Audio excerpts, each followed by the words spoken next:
After the game is coming up live tonight on Facebook and YouTube. Right about 10 o'clock or so, we're getting ready. You're seeing some of the behind-the-scenes things that are going on here as we're gathering scores, editing video, and getting ready to launch at 10 o'clock. In the meantime, just stick right here with us. We'll have some good information coming on. You'll see everything going on behind the scenes. And then we're launching at 10 o'clock tonight. We will have the Donahoe High School cheerleaders live in the studio to kick off the show this evening. The head coach of the Alexandria Valley Cubs, Todd Ginn, live in the studio. Head coach of the Sachs Wildcats, Jonathan Miller, live with us tonight. The voice of the Oxford Yellow Jackets on WVOK 97.9. Barry Thompson joins us as well. We've got highlights, scores, award winners. Everything you need to know about high school football is coming up in just a few moments right here live on Facebook and YouTube. High School Football Alabama. Search for it on Facebook and YouTube. 10 o'clock. We're rolling till past midnight right here on a Football Friday night. Some things for you here today. Obviously,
After the game is coming up live tonight on Facebook and YouTube. Right about 10 o'clock or so, we're getting ready. You're seeing some of the behind-the-scenes things that are going on here as we're gathering scores, editing video, and getting ready to launch at 10 o'clock. In the meantime, just stick right here with us. We'll have some good information coming on. You'll see everything going on behind the scenes. And then we're launching at 10 o'clock tonight. We will have the Donahoe High School cheerleaders live in the studio to kick off the show this evening. The head coach of the Alexandria Valley Cubs, Todd Ginn, live in the studio. Head coach of the Sachs Wildcats, Jonathan Miller, live with us tonight. The voice of the Oxford Yellow Jackets on WVOK 97.9. Barry Thompson joins us as well. We've got highlights, scores, award winners. Everything you need to know about high school football is coming up in just a few moments right here live on Facebook and YouTube. High School Football Alabama. Search for it on Facebook and YouTube. 10 o'clock. We're rolling till past midnight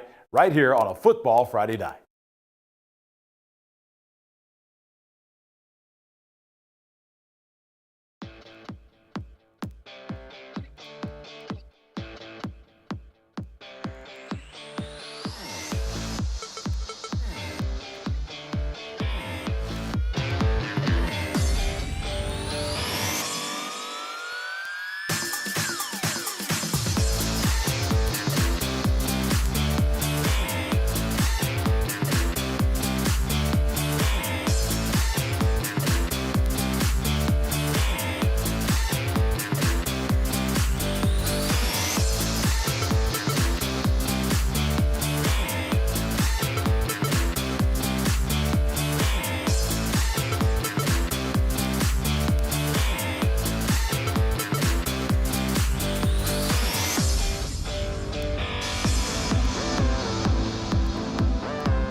This is high school football, Alabama after the game. Jon Holder with you on a football Friday night as we're rolling all the way past midnight tonight with all the information you need about high school football in East Alabama, presented by the Calhoun County Commission. An important night of region play, some surprises again, some blowouts, some close games, all of those things happening tonight across East Alabama. We will be with you for the next 2 hours plus with scores, highlights, special guest awards.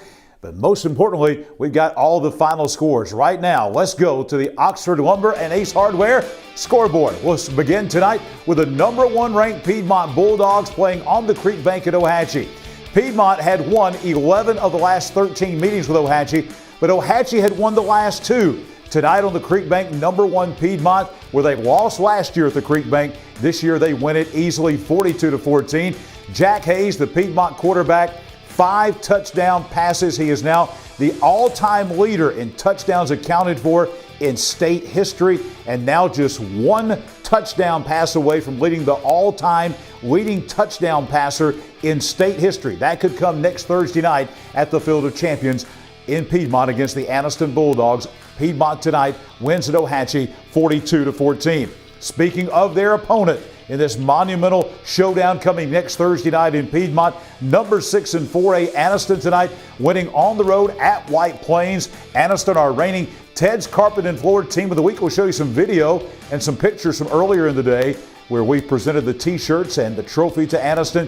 Anniston tonight rolling over White Plains 48-13 out at Robertson Field at White Plains. The Donahoe cheerleaders, they will be with us live in the studio just a little bit later on. Donahoe tonight winning at home at Linsfield. They beat Victory Christian 21-7. Second win for Coach Jeremy Satcher and the Donahoe Falcons. Oxford and Pinson Valley. This game is going to be a long game tonight. It was 9 o'clock and they were still at halftime at Lamar Field. This game is now in the 4th quarter. It's been a wild game. Special teams have been huge in this game. Number 8 in 6A, Pinson Valley, leading Oxford 31-20 in the 4th quarter of that game at Lamar Field. We'll have highlights of that game coming from Oxford. Walter Welborn and Dadeville tonight, a key game in Class 3A Region 4. Dadeville comes into the hill at Walter Welborn. They beat the Panthers tonight to remain undefeated. Dadeville 22 and Walter Welborn 14. Highlights of that game coming from the hill at Walter Welborn. Sachs tonight, happy homecoming for the Wildcats at Jack Stewart Field. They take care of Childersburg, pick up a big win in Class 3A Region 4 as they beat the Tigers tonight 42-14. Head coach Jonathan Miller of the Sachs Wildcats will be with us live here on After the Game in just a moment. Also, we will tell you that Alexandria tonight beat Springville. Big win for Alexandria on their homecoming out at Lou Scales Stadium. Alexandria beat Springville 33-15. We'll have highlights of that game, and Alexandria head coach Todd Ginn will be with us live here on After the Game. Also tonight, Randolph County comes into Weaver. They beat the Bearcats out at Bill Bryan Stadium in a shutout 20-0. Jacksonville, they have never ever in history scored as many points in a ball game as they did tonight. The number 9 Golden Eagles playing at home in Jacksonville at Golden Eagle Stadium, winning a Class 4A Region 4 game as they beat Talladega tonight 76-21. The previous record had stood for 92 years of 71 points. Tonight, Jacksonville scores 76 as they beat Talladega 76-21, the final. JCA on the road in Tuscaloosa tonight. They remain undefeated. This is a battle of undefeateds. Jacksonville Christian goes in and they beat Tuscaloosa Christian tonight 40-34 as the Thunder remains undefeated. Cleveland knocks off Pleasant Valley tonight over in Blount County at Cleveland at Dixon Stadium. Cleveland 40, Pleasant Valley 13, the final of that game. We'll have highlights of this one coming from Munford. Munford out to a 21-0 lead. Cleveland County tied it at 21 and then kind of back and forth the rest of the way, but Munford does win over Cleveland County. A big game in Class 4A Region 4 as Munford wins it to go to 3-1 overall as they beat Heflin tonight 42-28. We will have highlights of that game coming from Munford Stadium. Good news for the other team in Cleveland County tonight. The Ranburn Bulldogs at home. They have won 11 of the last 12 meetings against Woodland, their big rival from just down the road. They win again tonight. Ranburne shutting out Woodland 40-0 the final. One of the big games tonight in the entire state was in Roanoke. Number 2 in 4A Handley playing Central of Clay County. We don't know the status, but we do know that the outstanding running back for Handley, Jay Haynes, was hurt in this game in the fourth quarter, but Handley hangs on. They beat Central of Clay County 26-15. The Volunteers dominated the series. They led it 8-2. They played every year in school history, these two teams, but tonight it was Handley beating Central Clay 26-15. Bit of an upset taking place tonight over at Jon Holder Stadium in Ragland, and this is going to send some shockwaves through Class 1A Region 6. Ragland tonight upending the Wadley Bulldogs 18-13 tonight. Ragland 18, Wadley 13 in a bit of an upset tonight over at Ragland. Trinity Presbyterian and Sylacauga, this was a non-region game in Montgomery tonight. The 3A beating the 5A as Trinity beat Sylacauga 38-7, the final score in that game in Montgomery. Vincent and B.B. Comer, this may have been one of the greatest games in the state tonight. This was a battle of teams that were at the top of Class 2A Region 4. B.B. Comer, number 5 in the state, pulls it out over undefeated Vincent. They hand Vincent their first loss tonight at Vincent as the Tigers beat the Yellow Jackets 36-35. B.B. Comer's won 5 of the last 6, and they win tonight by the hair of their chinny chin chin tonight. B.B. Comer 36, Vincent 35, the final. Isabella and Maplesville. Isabella trying to stay undefeated overall and in region play, hosting the Wolves tonight over in Chilton County at Isabella. Still looking for a final in that game. Spring Garden and Winterboro. Spring Garden was leading this game. Homecoming at Spring Garden. The Panthers number 8 in the state in 1A, but only leading Winterboro 2-0. That was in the third quarter. Still looking for a final score on that game from Spring Garden. Tennessee School for the Deaf and ASD, they will play tomorrow in Knoxville, Tennessee. ASD has already beaten Tennessee School for the Deaf in Talladega in the opener 38-6. They'll rematch and play a second time tomorrow in Knoxville. Lincoln and Moody, no final here. Moody was up 13-3, but they have had a power outage. A transformer has blown out at Keith Howard Memorial Stadium in Lincoln. So they are without lights for a time. Don't know what the status of that game is. We'll try to find you. They're in the third quarter now, they tell me, with Moody.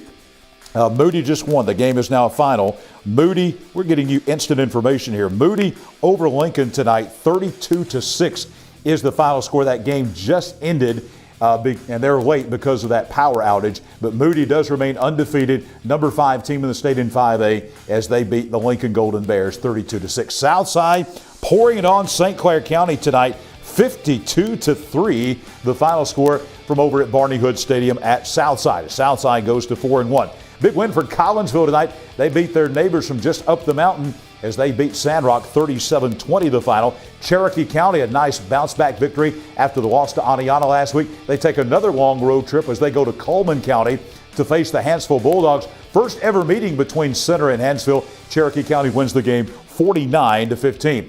Appalachian and Galesville. This game in the second half, Appalachian was leading Galesville 22-14. That is not a final, but Appalachian was in control. Galesville trying to win their first game of the year over in Blount County at Straight Mountain.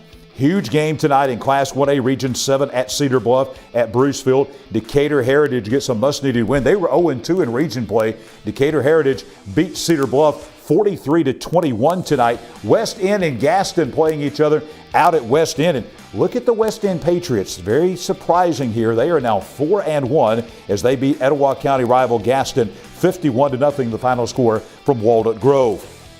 Bit of a surprise here. Westbrook Christian was undefeated at home at Osborne Stadium in Rainbow City tonight. Hoax Bluff comes in. They've now won 4 of 5 overall as they beat Westbrook tonight 24-21, a big win for Coach Mike Robertson and the Hoax Bluff Eagles. Plainview dispatches Glencoe tonight up in Rainsville. Final score Plainview 28, Glencoe 7. Another big win for Plainview in Class 3A Region 6. This was a lot like the B.B. Comer and Vincent game. This was one of the best games in the state tonight. A lot on the line. Maybe a region title game here. I think that's what's going to wind up happening when all is said and done. Valley Head came from behind multiple times. They win it late. They remain undefeated as Valley Head beats Coosa Christian 35-33 in Gadsden tonight. That is the final as Valley Head beats Coosa Christian. Hartselle comes in, first meeting ever between Hartselle and Gadsden City. Hartselle remains undefeated. They're number 6 in the state in 6A. They beat the Titans tonight at Titan Stadium, 16-9 the final. Hartselle comes back to East Alabama next week to take on the Oxford Yellow Jackets in another non-region game at Lamar Field. Etowah blasting Good Hope tonight at Jim Glover Field in Attala, 35-6 the final. Also Sardis a winner over Crossville in a battle of Lions at the Lions Den. That final score was Sardis 36 and Crossville 14. 3 games in the state tonight outside of our area involving ranked teams playing each other.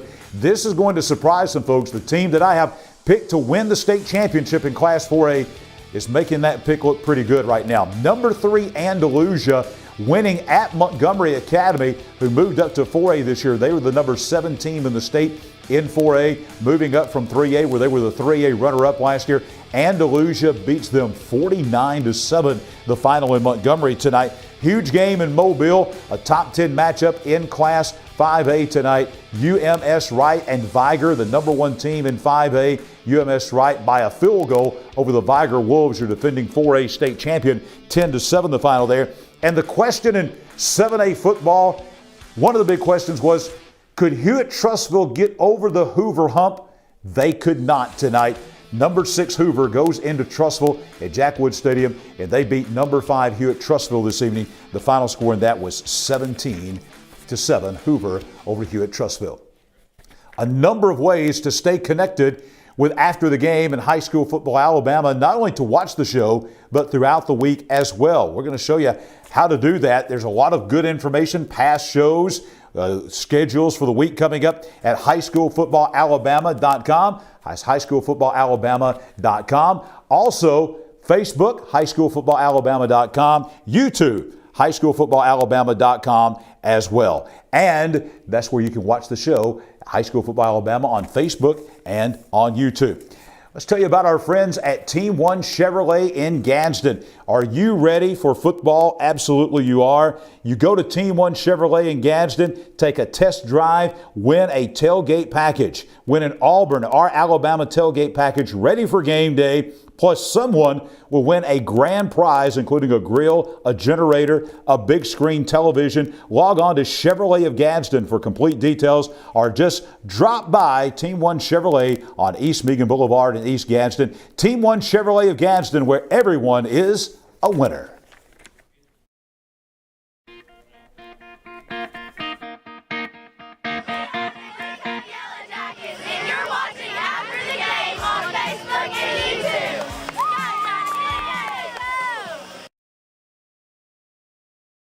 The Calhoun County Commission, made up of J.D. Hess, Danny Shears, Fred Wilson, Carolyn Henderson, and Lee Patterson, ask you to take a look at what Calhoun County has to offer. Beautiful parks, neighborhoods, recreational facilities, historic sites, and museums.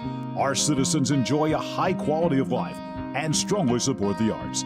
If you are considering expanding or starting a new business, take a look at what Calhoun County has to offer. You will be glad you did. In Alabama, school spirit is in the air on Friday nights. At Farmers and Merchants Bank, we're giving our customers the opportunity to show their school spirit every day with our new Spirit debit card. We've designed a unique card for every Calhoun County school that includes the school's logo. So every time you use the card, you're showing your school spirit. Come in and get your school spirit debit card today. We've got spirit at F&M Bank. Service, solutions, and strength. Member FDIC and equal housing lender. As a social worker, my cousin devotes her career to helping others. But when she was diagnosed with cancer, she was the one who needed help. She needed a hospital with an accredited cancer program and the latest in technology and care options. Plus, a compassionate team of doctors, nurses, and counselors with treatments that fit her schedule. So where did she find all that? Right here at RMC.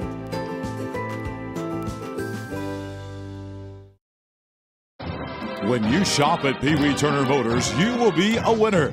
As lifelong supporters of East Alabama athletics, we at Pee Wee Turner Motors would like to invite you to check out our quality inventory of trucks, cars, and SUVs at peeweeturnermotors.net. We always guarantee credit approval and look forward to serving you and your family at Pee Wee Turner Motors on Quintard Avenue, Anniston. Anniston Orthopedics continues to provide a legacy of outstanding sports injury care on and off the field, keeping our players in the game. Anniston Orthopedics offers our Saturday morning sports injury clinic from 8 to 10 a.m. throughout the high school football season. Anniston Orthopedics also offers full-service physical therapy and occupational therapy departments. To learn more, visit our website at www.annistonortho.com. Anniston Orthopedics, located in the Tyler Center adjacent to RMC. TDS! F to the A to the L to the C to the O to the N to the S. Falcons, we are the best. TDS! F to the A to the L to the C to the O to the N to the S. Falcons, we are the best. TDS! Let's go! All right, the Donahoe Falcon cheerleaders, fresh off their win tonight up at Lentz Field at Donahoe. They beat rival Victory Christian tonight, picked up a big region win in Class 1A Region 6 as they beat Victory 21-7. That's not the last you're going to see of the Donahoe cheerleaders. They'll be back with us in just a couple of moments and have some more of the Donahoe cheerleaders coming up. We want to tell you about Red Threads. Our Red Threads highlights are coming up in just a couple of moments here. Powered by O-Brand, Red Threads is on the square in Jacksonville. Their storefront features Jacksonville State licensed goods, including all things Adidas and local city gear as well. They specialize in custom screen printed apparel and promotional products. As a matter of fact, they are the ones who provide us with our great Anniston Orthopedics Team of the Week t-shirts. You'll see those. We gave those out to the Anniston Bulldogs today up at Memorial Fieldhouse, and you'll see that coming up just a little bit later on in the program. Red Threads Apparel, what's important about our shirts are the people that are wearing them. We are coming back here on After the Game, presented by the Calhoun County Commission. Gerhard Mathangani and the coach Michael Short join us now for the first time this evening. Guys, welcome in. Glad to have you with us this evening as we kick things off with this football Friday night. It's one of those weeks where I think it's really interesting because in the smaller regions, you have a lot of non-region games. In those larger regions, you have very important region games. And so as we inch closer and closer to the middle of the year, which is next week, believe it or not, how fast the season has gone, these games get more and more important each week. They do, and tonight I got to watch a great game out at Welborn and Dadeville. I mean, what a game. Very hard-hitting game, but, you know, tonight's ball games were more about, a lot of times we're starting to get that pecking order in our region schedule, and, how, you know, it's a lot of them got a leg up on everybody else tonight. Yeah. And a lot of scores. Gerhard, you and I got to do something tonight that we rarely get to do, and you and I were out together tonight on the scene shooting video. I don't know really if that has ever happened, maybe at a playoff game or something like that, but in the regular season that doesn't happen much. Our site tonight was Munford, the mighty, mighty Munford Lions taking on the Cleveland County Tigers, a key game in Class 4A Region 4 because a lot of folks feel like that this will go a long way in determining who's in the state playoffs and maybe who's not. This is a big game tonight. It certainly was, and this is two rivalries that you don't necessarily think of at the top of your mind because you always associate, you know, Cleveland County with the Alexandrias of the world, and you always usually associate Munford with Lincoln. But this is a nice little rivalry, and it's a really important game going into this one. 40th meeting between these two teams. Let's go out to Munford tonight for these highlights. Great battle between these two teams. Coach, you can't get off to a game faster than Munford did. And that's exactly when the White Hat cleans the whistle for the start of the game, and the very first play is a kickoff return for a touchdown. Not only that, your man Riley Brown goes untouched to the house. 80-yard kickoff return just like that.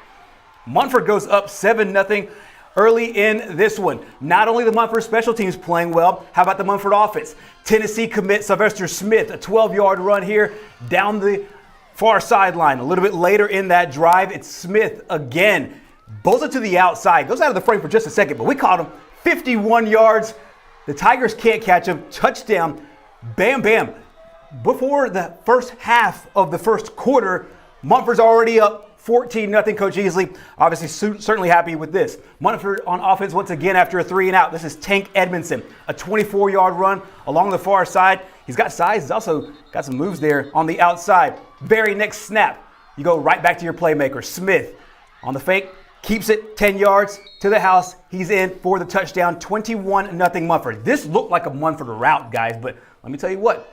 Cleveland County clawed right back in with their starter, Kyler McGrin. A nice 34-yard run here, frees him up. And a little bit later, it is McGrin not using his legs this time. How about using his arm? Nice broken tackle there by Grayson Freeman. 31 yards later, he is deep in Tiger territory or Munford territory. And then McGrin caps it off with the 11-yard touchdown run right here, 21-7. And guys, this cues a bit of a comeback for the Tigers. It ended up being a one-possession game, and then Munford ended up using the same momentum they had earlier on to go off and win it. The score is 42-28. But guys, this game was one of momentum. It was a pendulum. First it was Munford, and then Cleveland County, and then Munford capped it off for the W. Hey, Heflin was glad that we left because it was all Munford. That's right. And then when we left, Heflin made a big comeback, tied this game. He said 21-21, 28-21 game there, 28-28 at one time. And then we saw Munford score the last two touchdowns of the game to win it, 42-28. Huge win for the Munford Lions tonight. And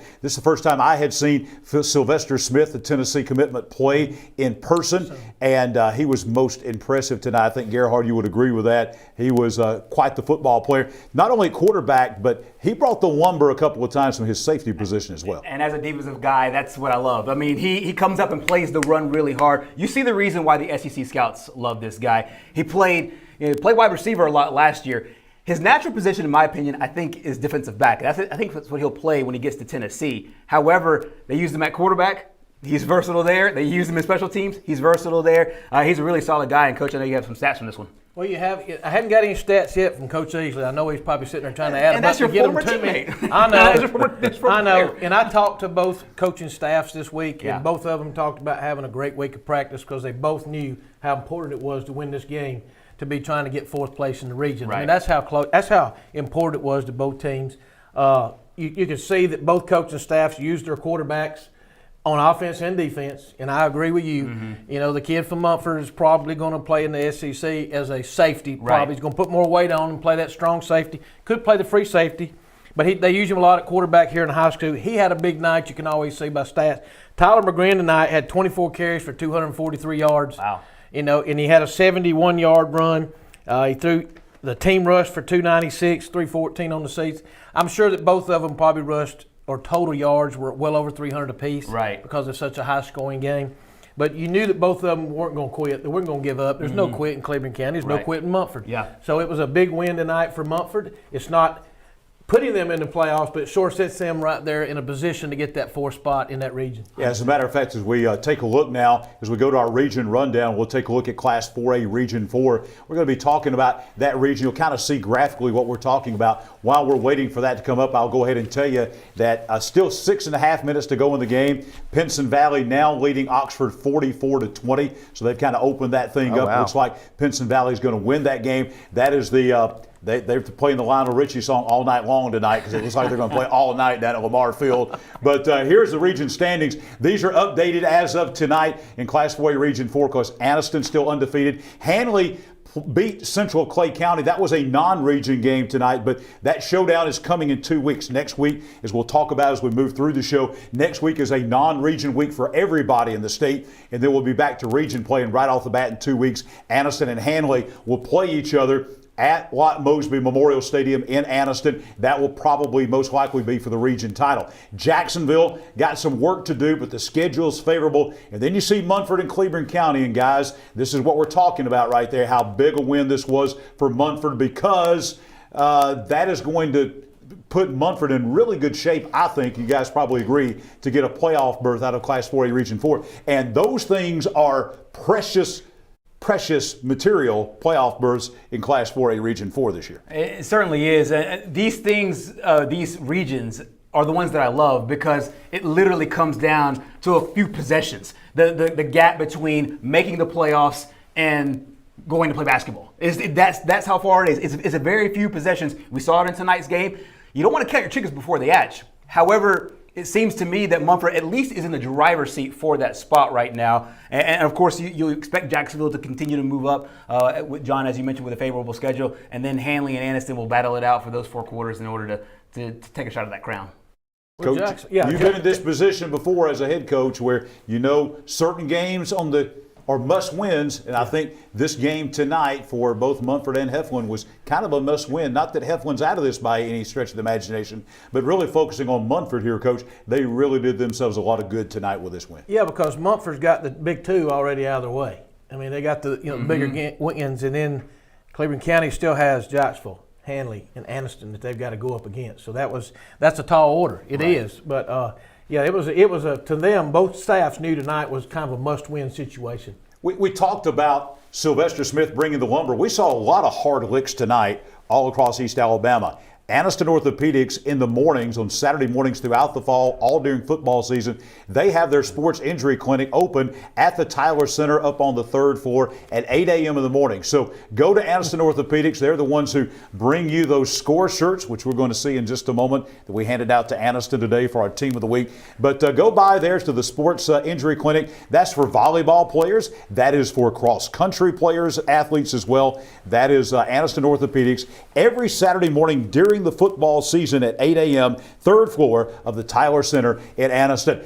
Hey, we always try to deliver on our promises, and we promised you more of the Donahoe Falcon cheerleaders. Here they are on After the Game. D-O-N-O-H-O, we are Donahoe. D-O-N-O-H-O, we are Donahoe. D-O-N-O-H-O, we are Donahoe. Are you ready for some football? Come in all month long and take a test drive at Team 1 Chevrolet and have a chance to win an Alabama, Auburn tailgate, or the ultimate tailgate package. Log on to ChevroletofGadsden.com for complete details. Chevrolet of Gadsden, where everyone's a winner. Someone's going to win an Alabama tailgate, someone's going to win an Auburn tailgate, and somebody's going to win the ultimate grand prize, including grill, generator, and big screen TV. Chevrolet of Gadsden, home of the best people, the best service, period.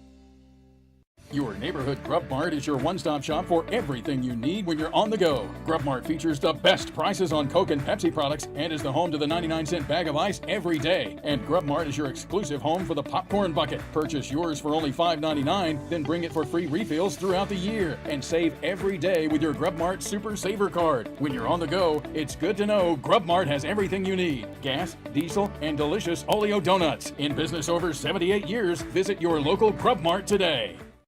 Cash back. Plain and simple. That's what you'll get on the Noble Bank Cash Back account. No tricks, no gimmicky names, just free accounts that pay you cash back.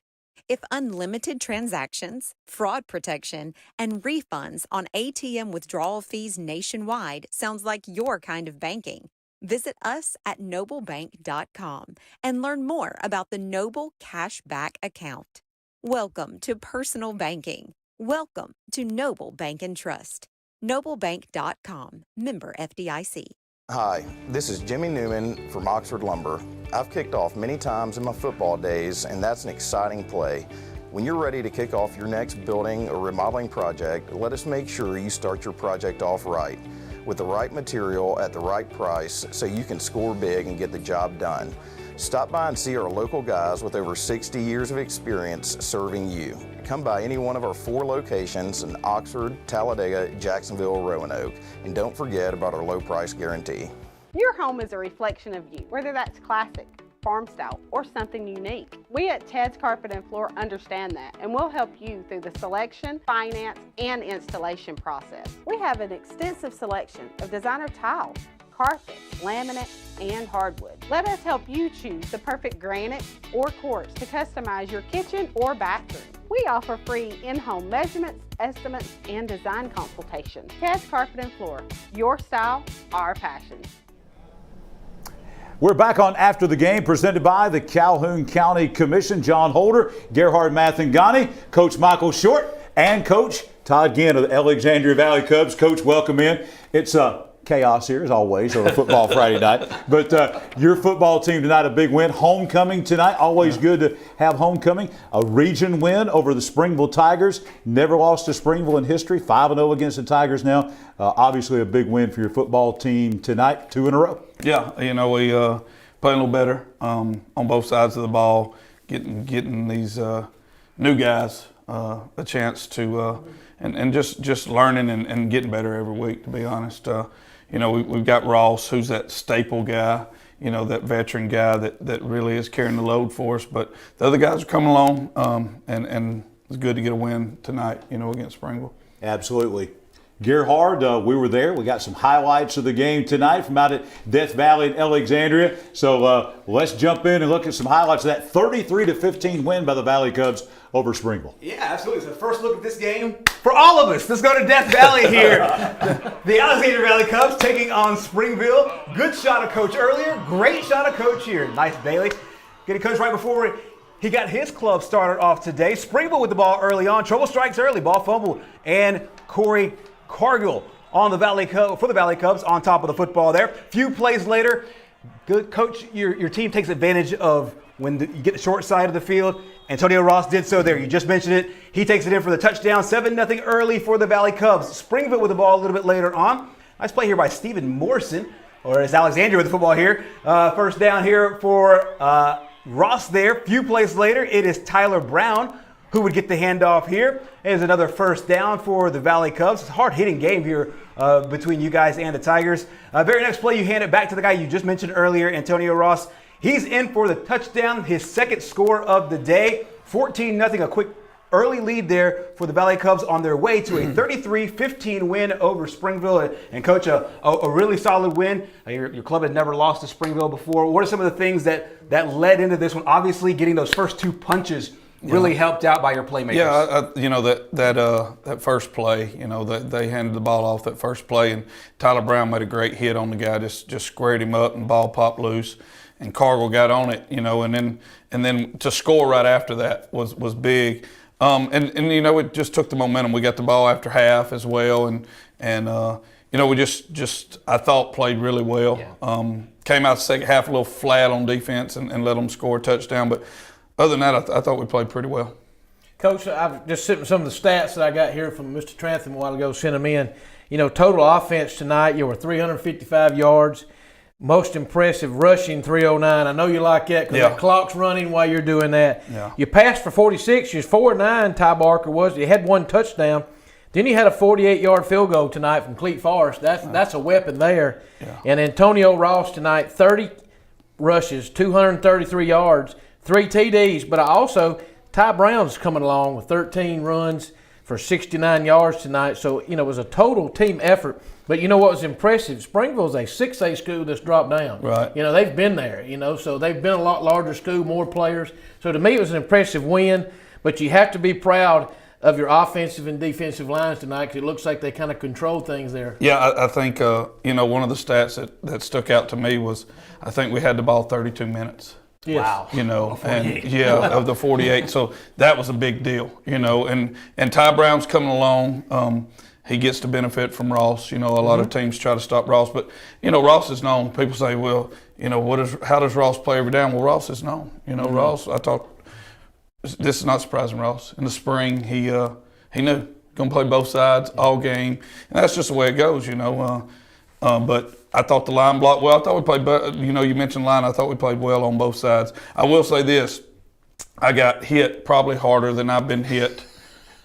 We heard about this, Coach. Even when you were a player? Go to the Anniston Orthopedic Sports Clinic. I might have to go in the morning yourself. I don't know when I was a player, but I'm older and bigger and fall hard. Can't move as fast. Right, but Ross, there was a play coming, and I just knew it was going to be. I was glad it wasn't. But there was a play coming to our sideline. And Coach, you've been there. Yeah. You start looking, and there's nowhere to go. Nowhere to go.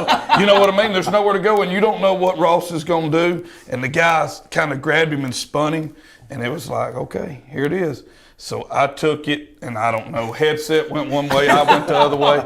But I can feel. I know you know, I'm gonna show my age, but there's some ointment in my future. 100%. You know what I mean? It's coming because it didn't hurt the time I popped up, but man, I'm gonna be sore. I just know I'm gonna be sore. So Ross popped up and said, "You okay, Coach?" And I was like, "Yeah, man, I'm good. Let's go." But he took one more lick than he probably shouldn't have tonight because he got one from me as well. And nobody behind you would back up either. Do they No, go kind of push you out there? You know, I hate. We've got Chris Evans. You know, standing here. We got Jacob Fuqua, who played at UAB, standing here. And I want, you know, I got to watch film and see. But I'm like, man, both of them guys should have just come and protected me there, you know. The tape doesn't lie, so we'll see.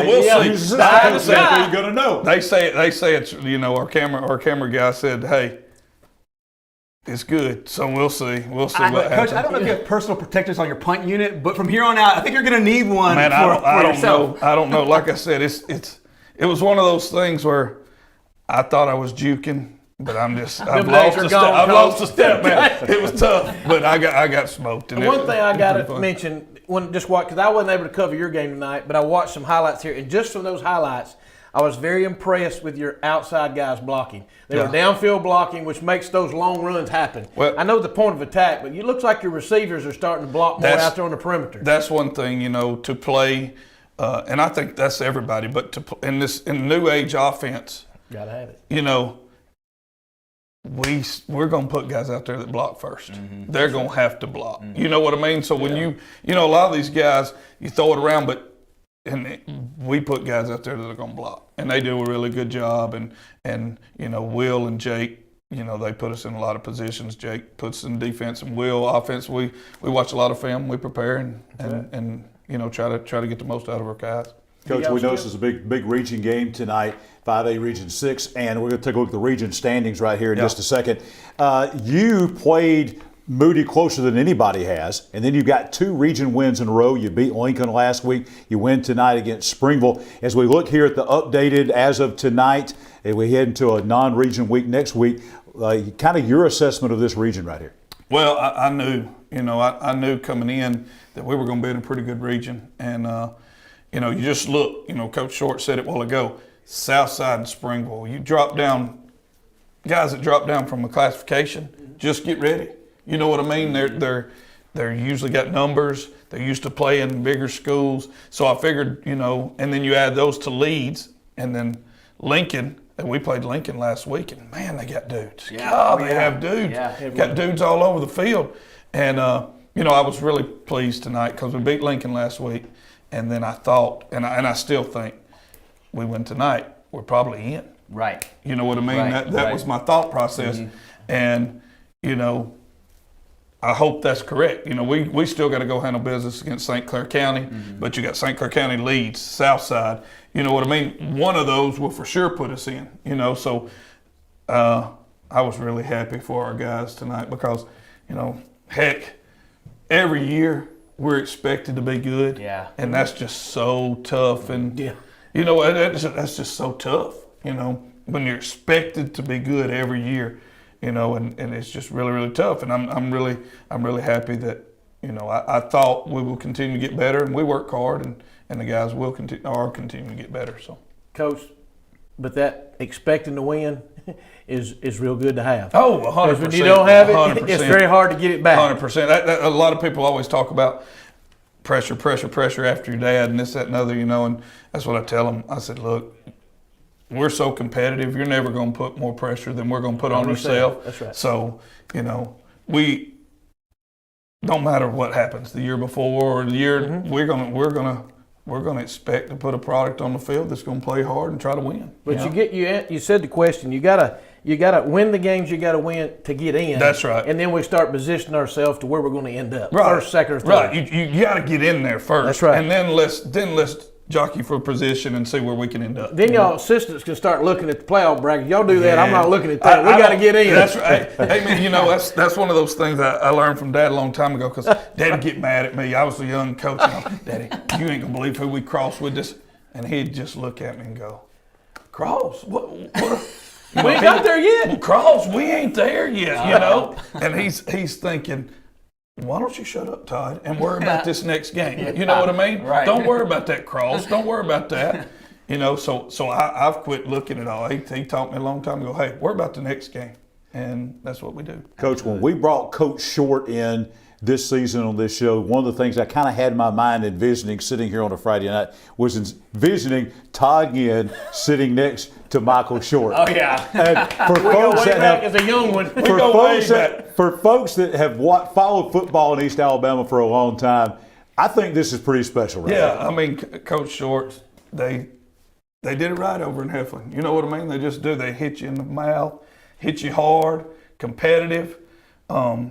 We had some wars. Mm-hmm. Yeah. You know. You were in them and I coached them. I was in them and coached in them, and it's just, you know, it's so crazy. I tried to, and when you go through it in high school, you realize it. But as a young kid, how immature we all are. Yeah. We think that game is the, right. You know what I mean? It's But the then world, as you get older, so what I tell people, I respect, you know, the folks from Heflin so much because I knew every game. And I know that's mutual there. They can say they hate us or whatever, but it's just a respect, man. Right. It's not a hate. It's a respect. You know what I'm saying? It's just a, hey, darn, we didn't want to play them guys. Right. They didn't want to play us. We're going to play, and it's going to be a war. You and know, that's what's beautiful, man. That's what's beautiful. It elevates everybody. Yeah, it elevates, man, especially. Right. People can't even imagine going to Heflin, that old stadium. Golly, man. Golly. I've been there there. was no room. You got a road on this side and In a cemetery on the other. There's nothing there. And you the got buzzards people would be packed. floating around. God, yeah. Look, God. when we opened up against Alexandria in 2001, we opened up the Friday night after 9/11 and the 50th anniversary of Cleveland County versus Alexandria. And that was a special night too. Just opening up our stadium, and it just happened to be that game. Yeah, man. So it was unbelievable. Man, this brings back good But memories, a couple weeks ago, I stepped in to the box on the Alexandria side, and you just don't know how special that was for me. And then they called me up to the radio, and I get in I got in the press box. I thought, is anybody gonna let me in here? and I walked down through there, and I got to talk to Robert about old games and and it was very special. All the pictures, and much respect for you and Alexandria, your daddy and family. Y'all too, Coach, man. It's just like I said, that I don't know how many times it felt like we played each other twice in the same, you know what I mean, in the same For season. a chance to get there. Yeah, and a lot of times Daddy would say, well, we can't do that because we can't show them all our cards. You know what I mean? We probably going to meet them again. Your game you plan. know? We were thinking the same thing. You know what I mean? You got to cross with them again. Yeah. There you go. Yeah. Do you know there's one thing, Coach, I don't know if you realize this or not, there's one thing that Michael Short has never done?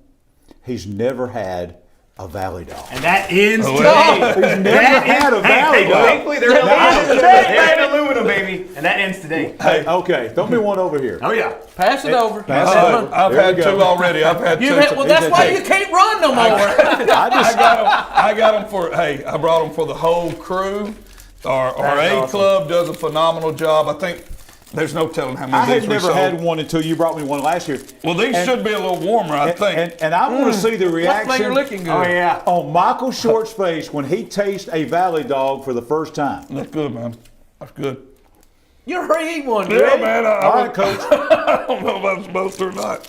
Your reputation in Alexandria is on the line now, Coach. Well, I'm going back. How many y'all got? There's a Wait a bunch minute. back here, man. But Man. they're good. Man. There it And is. Coach, you The told me last year, famous the Valley Dog recipe right there. is a Our highly famous guarded Valley secret Dog. in the Valley, Look at right? that. Well, the thing about it, Wow. you know, I could talk about a Valley Dog for a while, but when they wrap it in this tinfoil, and some people don't like that. Keeps cooking. It keeps on cooking. Exactly, And yes. it marries together, you know. But a lot of people think they know the Valley, but But they don't. very few know the 100%. And this is 100% the real deal. Let me ask you this. Is there one person that does know that people in the community know that they know, if that question makes any sense? They know that they know, but they just won't say it. There's people that know. Gotcha. I'm not going to say who And knows. you're not one of them. You can probably count them on one hand. You can, the true people that know, you're not going to find many. Yeah. It's good hot dog. That's special. Oh, yeah. Yeah. I've It's never good hot had dog. one, so now good hot dog. that's on my bucket list. Staple of Friday Night Football. The famous Valley Hey, Dog. Wow. come get one fresh. Ooh. That's pretty good. How can it be much better than this? Coach, thank you for bringing us the Valley Dogs for us and all of our crew here. Thank you for being with us here on After the Game. Congratulations on the big win. We'll be watching you throughout the whole season. Todd Ginn, head coach of the Alexandria Valley Cubs. Winners tonight, 33-15 over the Springville Tigers. All right. Noble Bank and Trust. Let me tell you about Noble Bank. This is the Noble Bank and Trust post-game presser where we bring in our special guests like Coach Ginn. Branches in Anniston, Oxford, Alexandria, Piedmont, the Summit in Birmingham, and in Heflin. They're in both Alexandria and Heflin. You get a live person, not a recording when you call in. NobleBank.com is the place to go to find out more information. Time for our first Team 1 Chevrolet of Gadsden extra point of the night. Piedmont quarterback Jack Hayes, now number 2 in AHSA history for career passing touchdowns. He passed former Pinson Valley High School and current Oregon star Bo Nix during last week's Plainview game to move into second place. The record is held by former American Christian and South Carolina quarterback Chris Smelly, who finished his career with 134 touchdown passes. Let me tell you, tonight, Jack Hayes had 5 touchdown passes against Ohatchee, so he is one away from having the all-time record for passing touchdowns in state history. He could set that record next week on Thursday night at the Field of Champions against the Anniston Bulldogs. That's our Team 1 Chevrolet of Gadsden first extra point of the night. And there's an Alexandria alum. Jonathan Miller from the Sachs Wildcats coming up. He knows about the Valley Dogs. He's enjoying one. He knows about them, no, John. Coach Miller will be next here on After the Game.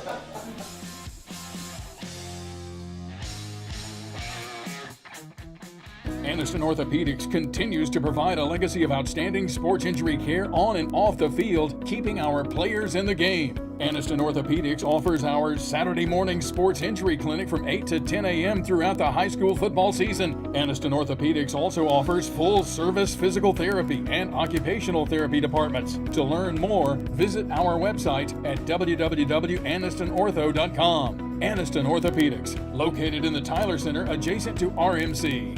The Calhoun County Commission, made up of J.D. Hess, Danny Shears, Fred Wilson, Carolyn Henderson, and Lee Patterson, ask you to take a look at what Calhoun County has to offer.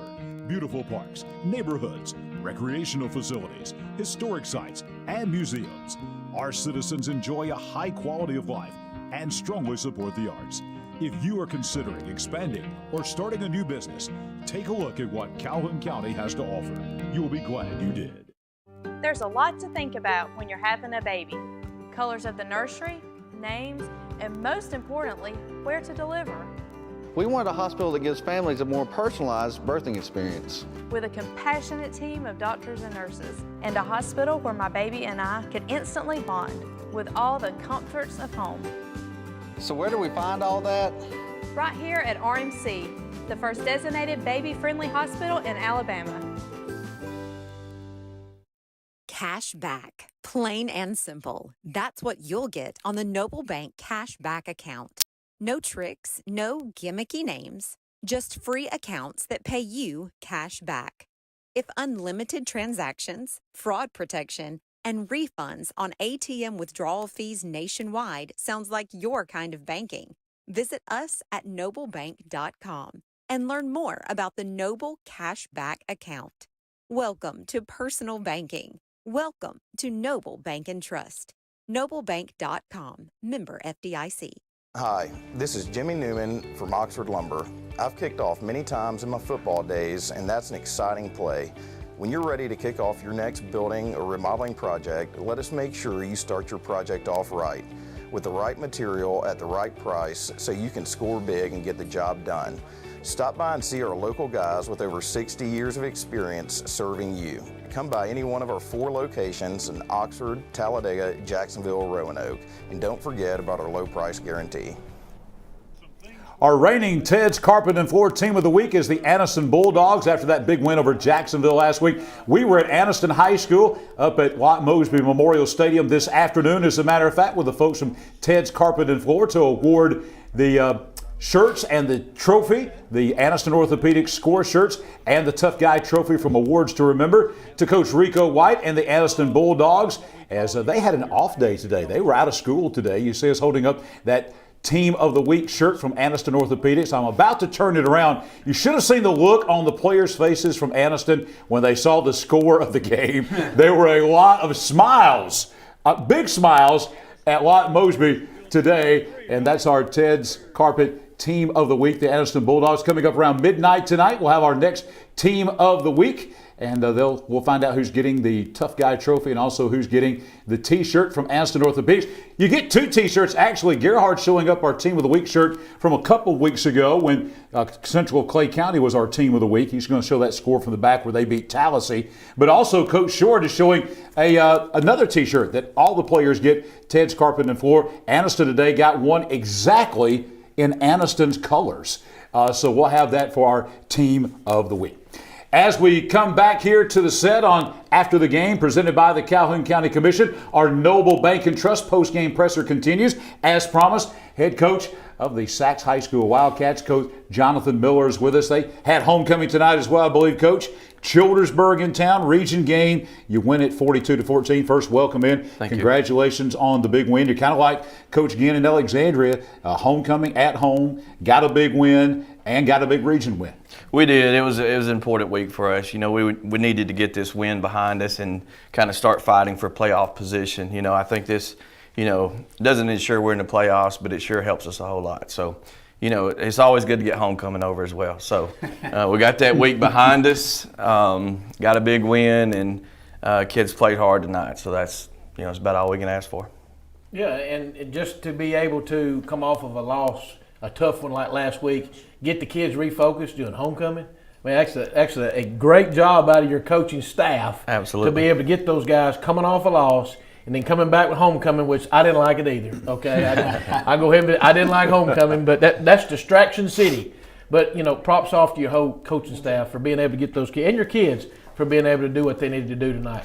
Well, at last week's game, it was a tough loss for us. It was a lot closer than the score indicated, but our kids fought their guts out last week. And Dadeville's probably they're the most talented team in our region by far, if you're just judging off of talent.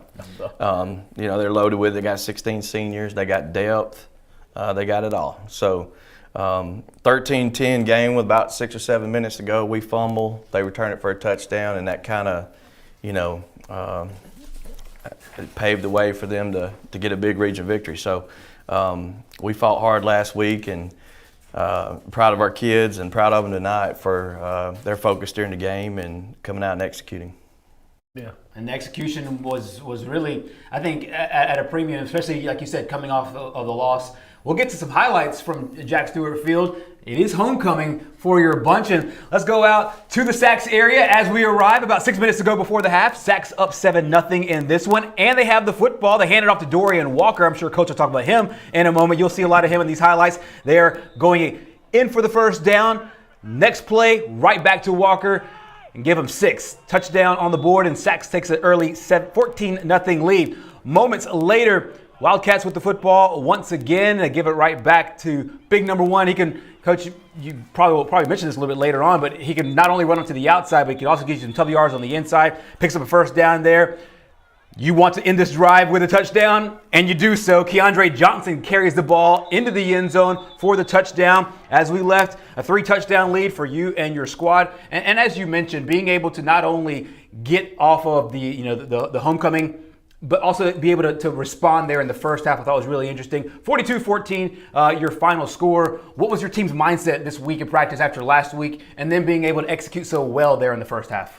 Well, I think it was just a business-like approach. We've struggled at times this year, making plays. We've had situations in games that we've lost where we've had opportunities in front of us and we didn't make plays. So, we've been working on that, working on getting better offensively, defensively, special teams, and it's just a business-like approach this week. I like where our team's headed. It's a team of kids that are, taking a step up from what they did last year. They're just about all our skills gone from last year. Right. So we've got guys like Dorian, Keandre, Gavin Dawes. Guys are having to step up and perform, big-time offensive roles for us that they didn't really get a lot of opportunities last year to do.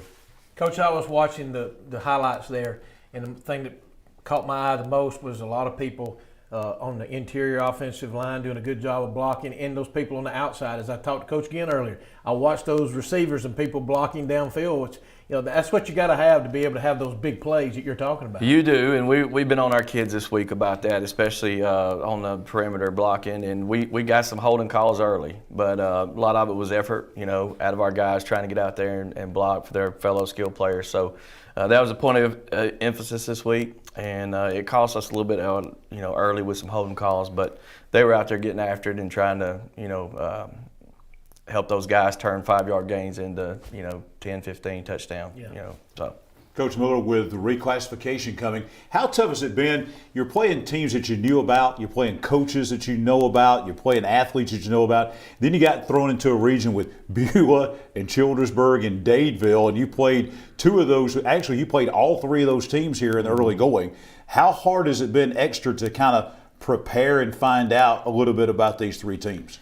Well, we were completely blind with Dadeville and Beulah and some of those guys because we actually played Childersburg in a spring game the previous year, so we had a little bit of knowledge on them. But, Dadeville, we didn't really know a whole lot about coming into the season. We just knew they were a playoff team last year, and, they were a whole lot better than we wanted them to be. So they're extremely talented. Randolph County, they're huge up front. Big backs. They got a good football team too. So the region's tough. We went from one tough one to another one. So, but it is what it is. You just got to get better throughout the course of the season and keep fighting and just let the chips fall where they may. Coach, from experience, from when I used to get shifted down into the South, way south, the one thing that you're going to find out and see is, you've been playing all these teams you're always so used to. But now these games that you're playing, these long trips, and playing people that you don't know is just like being in the playoffs. So when you get into the playoffs, a lot of times you're playing people you don't know, and you're driving to places you've never been. So your kids are going to be used to going on the road and going to places they've never been and having to perform. You got to perform sometimes when there ain't but 50 people in the stands, and the other side don't have many people in the stands, and you still got to perform. So this is really setting you up and preparing you for the playoffs. I hope so. It was definitely an interesting trip down to Dadeville. Never been there before.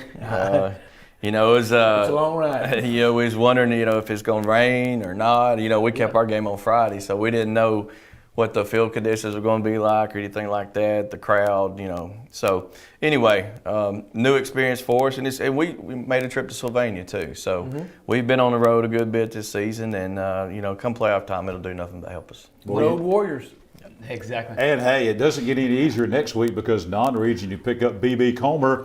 They win tonight over an undefeated Vincent team who came in 36-35. Their team loaded with athletes and have one of the best running backs in any class in the state of Alabama.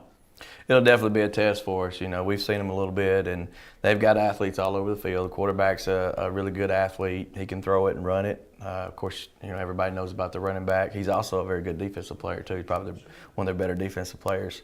So they can throw it, run it. They're a tough matchup. Offensively, they can do it all. So, we got our work cut out for us next week. All right, guys. Now we always ask questions, kind of a fun question. So I found out that Coach Miller and I have something a little bit in common last year at Media Days, and that is we're both big on vacations and traveling, taking the big family vacation and all that kind of stuff. So, Coach, of all the places you've been, you and I have been to a lot of places here over the years. Where's the best place you've been? What's the best vacation you've been on? St. Bart's. Wow. Out in the Caribbean. Okay. My wife and I, 10-year anniversary, went to St. Bart's. That's by far the best vacation I've ever been. Is there anywhere that's on the list that you haven't been to that you want to go to? On the list.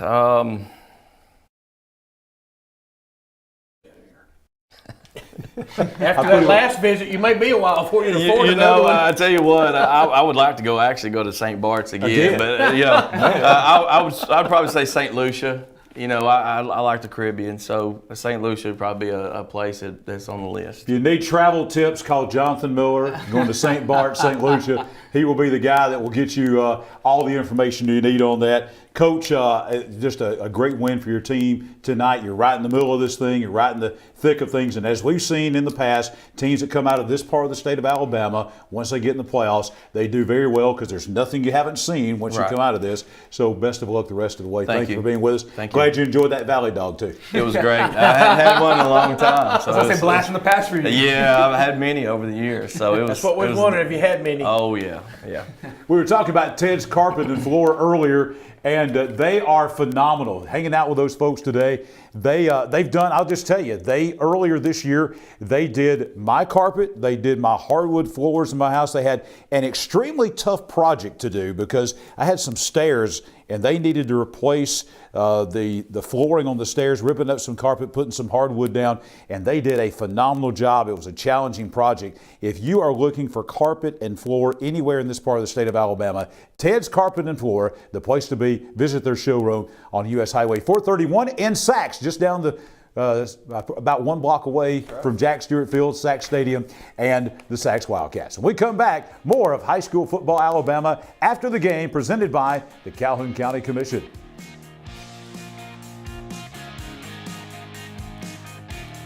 Your home is a reflection of you, whether that's classic, farm style, or something unique. We at Ted's Carpet and Floor understand that, and we'll help you through the selection, finance, and installation process. We have an extensive selection of designer tile, carpet, laminate, and hardwood. Let us help you choose the perfect granite or quartz to customize your kitchen or bathroom. We offer free in-home measurements, estimates, and design consultations. Ted's Carpet and Floor, your style, our passion.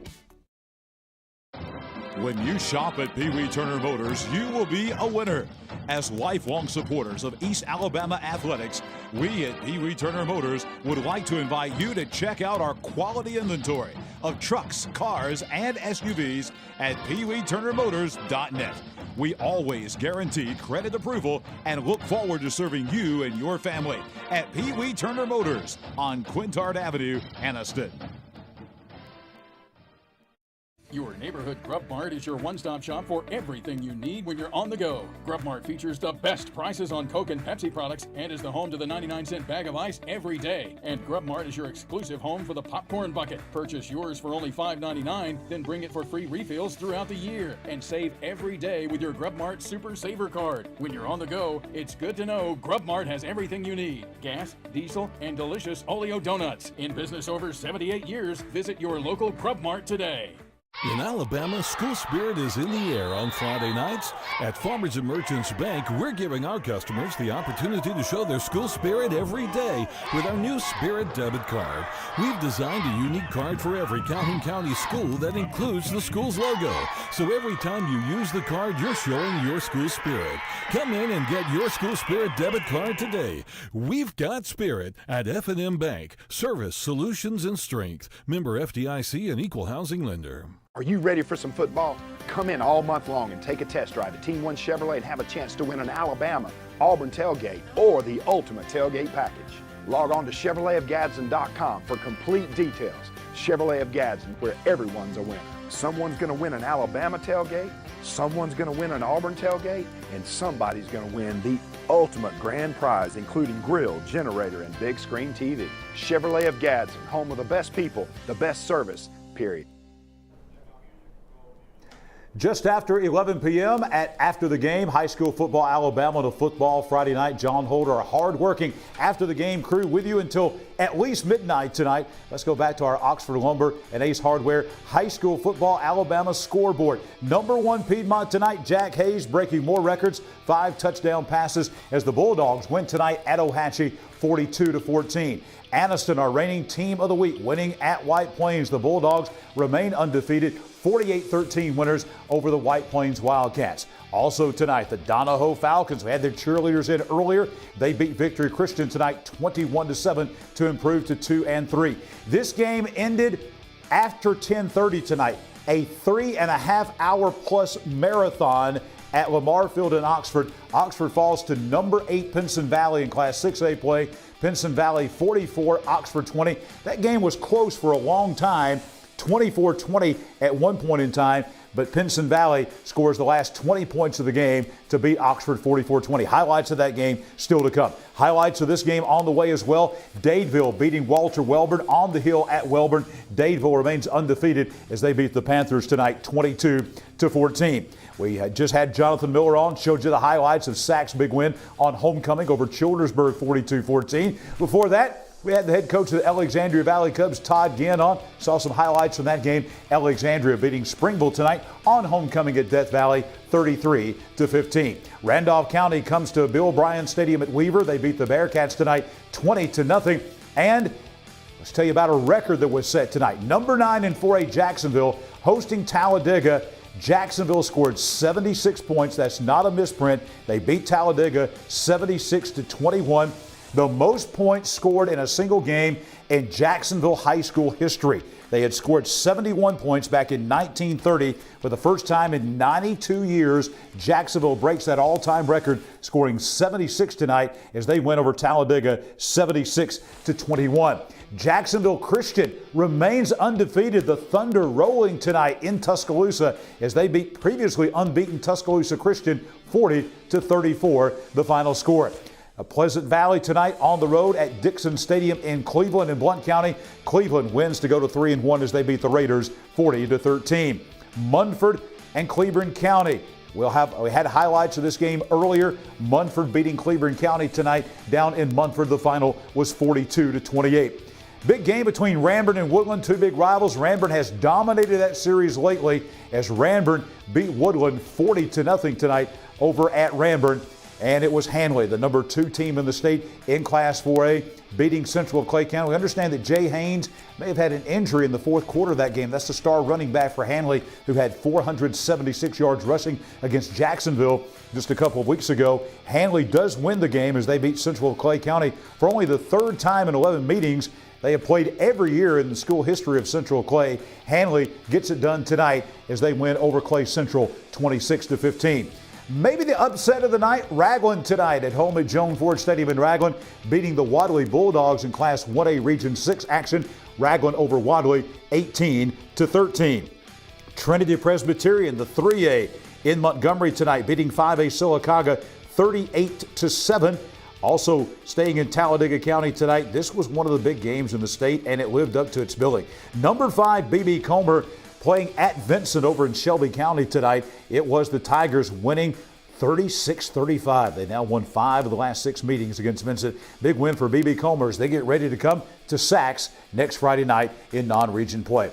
We were missing this score earlier. Now we have it. Isabella, the Mustangs, remain undefeated 4-0 as Isabella thumps Fayetteville tonight over in the Maplesville area in Chilton County as Isabella beats Fayetteville 59-21, the final score. Spring Garden, we now have this final. This was a 2-0 game for a long time, but number 8 Spring Garden wins at home, homecoming at the Garden tonight as they beat Winterboro 33-16. Spring Garden number 8 in the state in Class 1A, improving now to 4-1. Big region win for Jason Howard and the Panthers. Also, Tennessee School for the Deaf and ASD, they will play tomorrow in Knoxville, Tennessee. ASD trying to make it 2-0 against Tennessee School for the Deaf. They'll try to knock the Vikings out for the 2nd time this year tomorrow in Knoxville.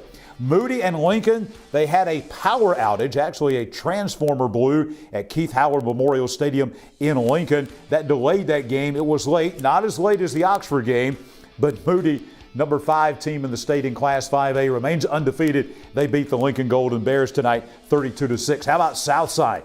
4-1 at home at Barney Hood Stadium at Smoke Neck at Southside tonight.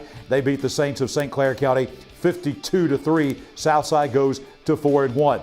Also tonight, Collinsville and Sandrock. Big rival game, about 8 miles apart. Collinsville coming up from the valley up on Sandrock on Lookout Mountain to beat the Sandrock Wildcats tonight. Collinsville wins the game in the 35th meeting of the Panthers and Wildcats, 37-20. Cherokee County back on track. Had a long road trip to Hanceville tonight. They beat the Bulldogs 49-15. And it was Appalachian and Galesville. Big game. This might be a playoff berth on the line. Appalachian beating Galesville tonight up on Straight Mountain in Blount County at Appalachian. The Eagles soaring tonight as they beat Galesville 52-34. Brian Knapp and the Trojans remain winless at 0-4. Huge win for Decatur Heritage. They were 0-2, surprisingly, in Class 1A Region 7 play, but they win tonight at Cedar Bluff as they come into Brucefield and beat the Tigers impressively 43-21. Speaking of impressive, Derek Sewell and the West Noon Patriots rolling over their competition. They're 4-1 now, shutting out Etowah County rival Gaston tonight out in Walnut Grove 51-0. Hoax Bluff, a winner over Westbrook Christian 24-21 at Osborne Stadium in Rainbow City.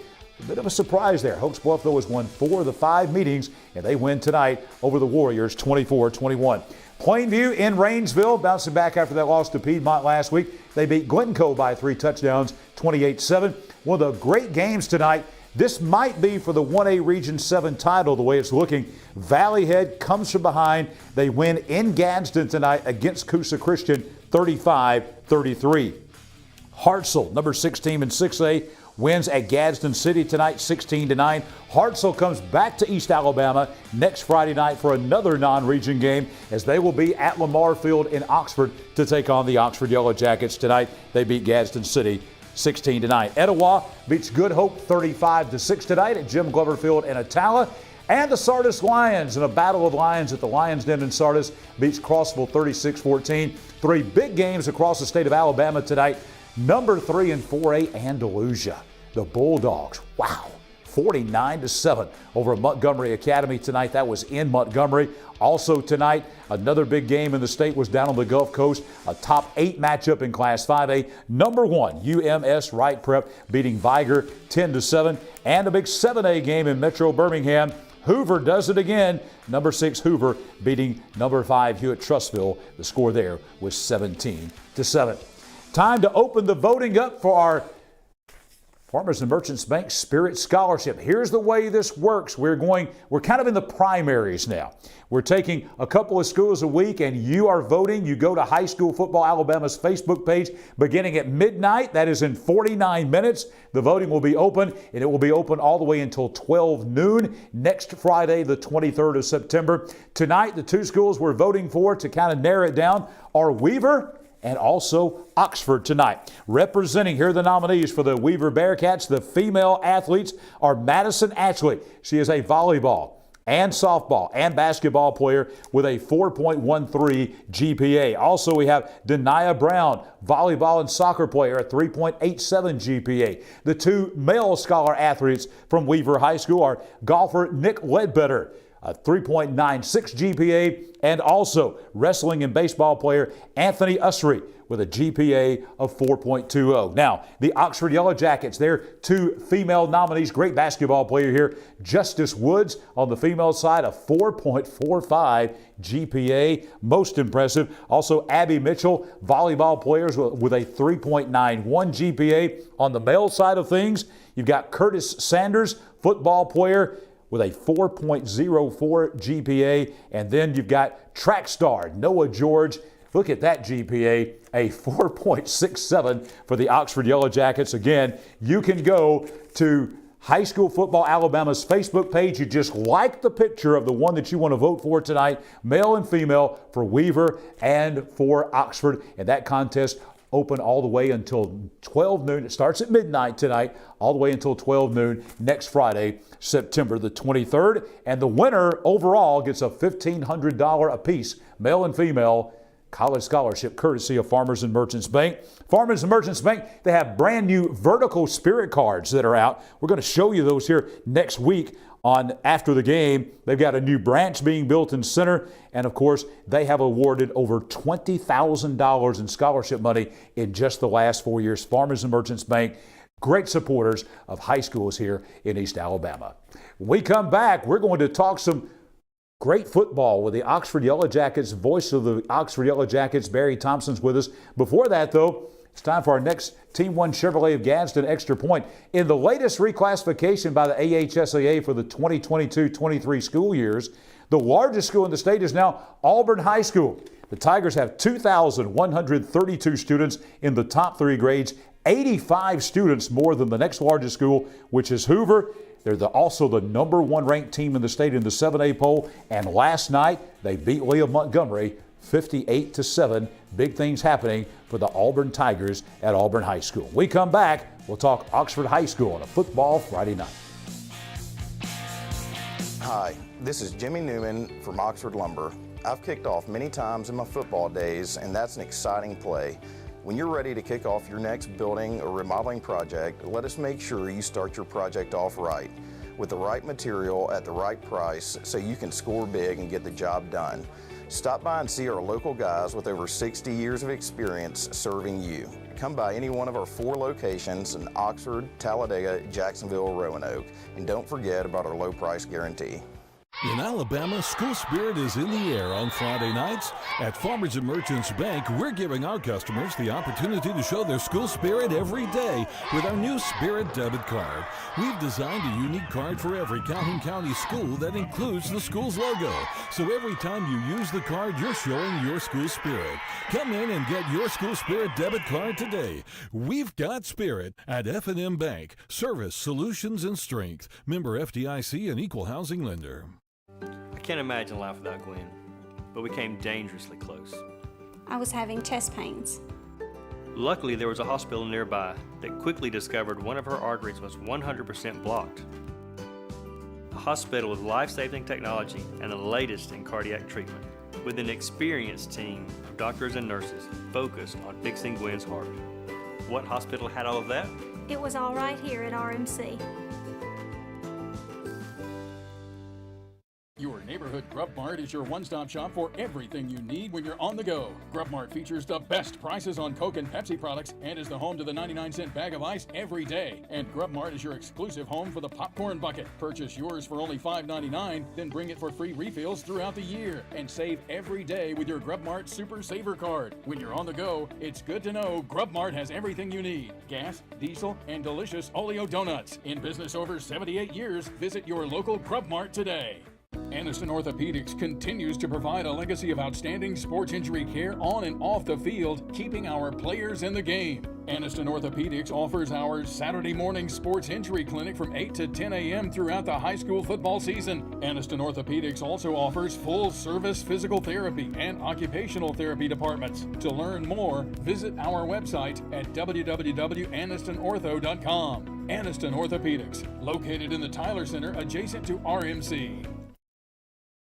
This is After the Game, high school football, Alabama on a football Friday night presented by the Calhoun County Commission. Gerhard Mathangani, the coach Michael Short, and we're pleased to have with us now another special guest in our Noble Bank and Trust post-game presser. Joining us here tonight in the RMC Media Center at Parker Memorial Baptist Church in Aniston is a great friend of high school athletics here in East Alabama, Barry Thompson. He is at 97.9 WVOK. He is the voice of the Oxford Yellow Jackets, and I don't know what they're paying you down at K98, but they have to pay some overtime tonight because this game was over with at like 10:34 tonight, yeah. Barry. I mean, that hot dog that I got at pregame was gone by halftime. You know what I mean? yeah. Commercial breaks killed us tonight. You know what I'm saying? This was a television game tonight, and Barry. But even for that, I mean, we expect a college game to be 3.5 hours. No. This one tonight was 3 hours and 34 minutes. You got to be tired, buddy. Yeah, I'm exhausted, a matter of fact.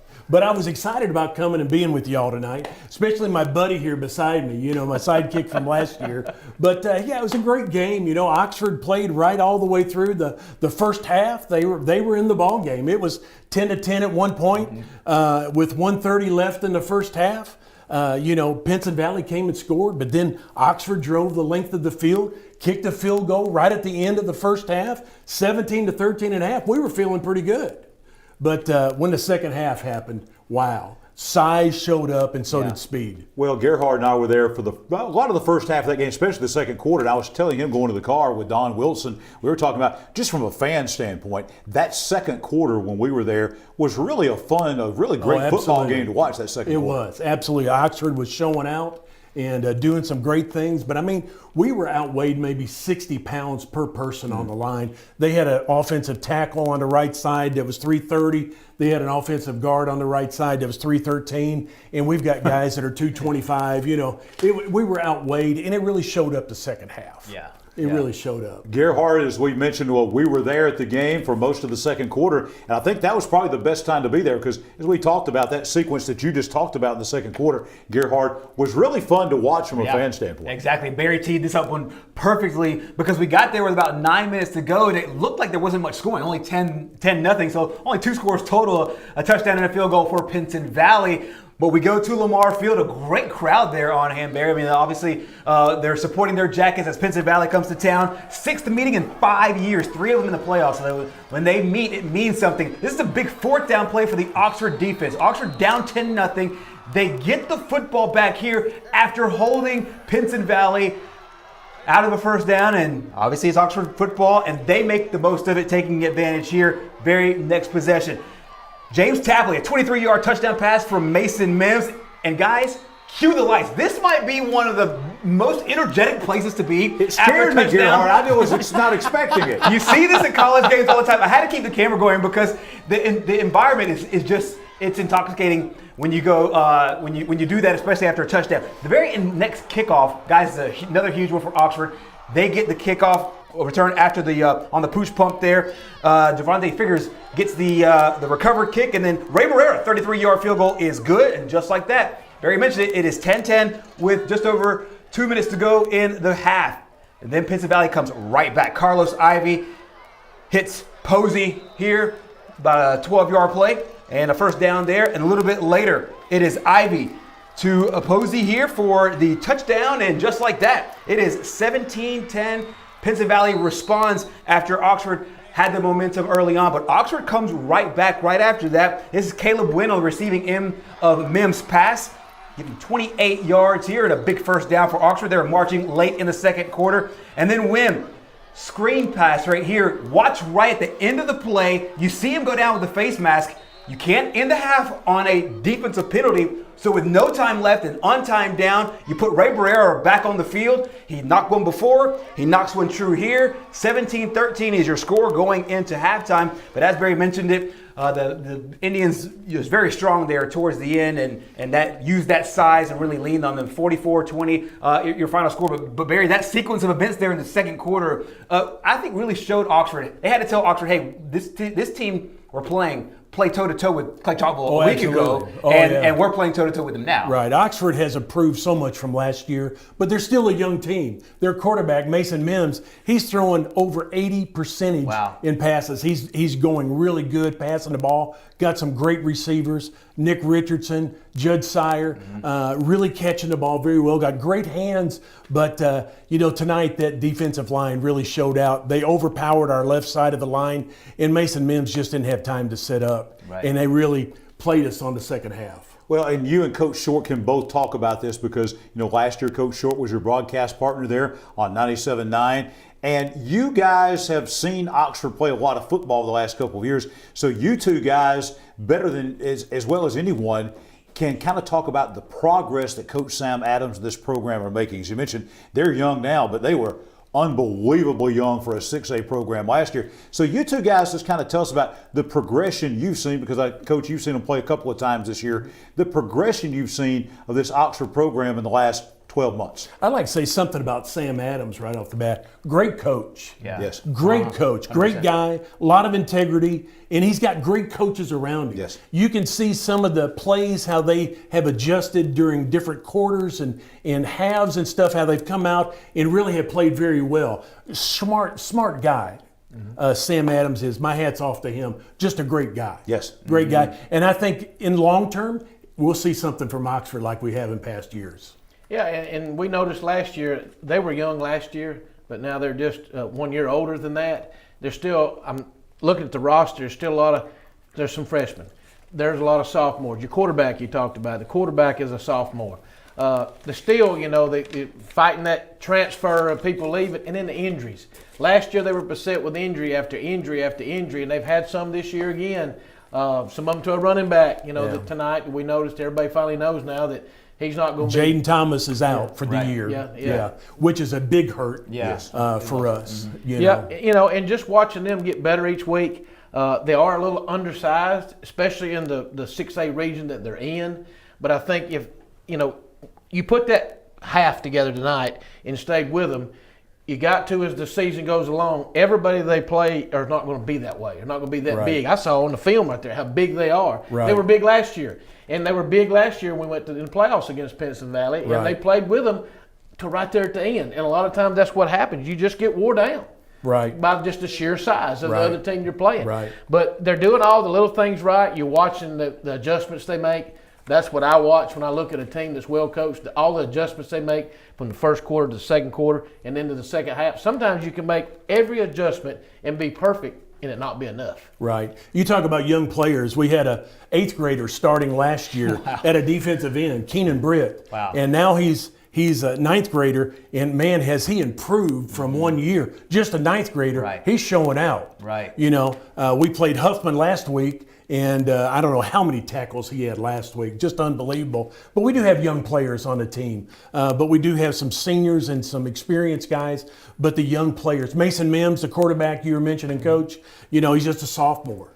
And his passing percentage is just unbelievable right now. His confidence that he has and how he steps up in the pocket, he doesn't make a whole lot of mistakes. Matter of fact, tonight he threw the first interception that he's thrown in 4 games. Wow. And he's just a great quarterback, and good things are yet to come for Oxford football. And not only just on the football side, but from your seat that you're sitting, because I sat there with you last year, you look to the right and you can't help but notice that monstrosity of a building that's coming up. Oh, absolutely. And how that's going to help Oxford football in years to come. Oh, absolutely. Indoor practice field, new weight room, new coach's room, new locker room. It's going to be an unbelievable facility. Jumbotron right behind the visitors, and it's going to be just really neat. It'll be exciting. And for people that don't know, if you've ever been to Mountain Brook and see the Jumbotron on the visitor side, that's what they're going to have at Oxford, that monstrosity of a Jumbotron. Yeah, great days to come yet for Oxford football. Talking with Coach Davidson. Larry Davidson, of course, is the athletic director there, and I was asking him tonight, and he was telling me that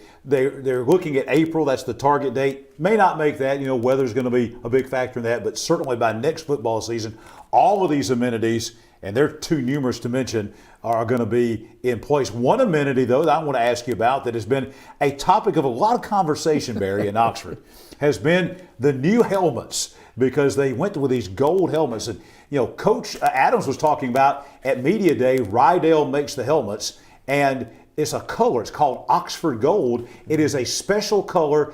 This is the only colored helmet in the United States that anybody, pro, college, high school, anybody has. And it was made especially for Oxford.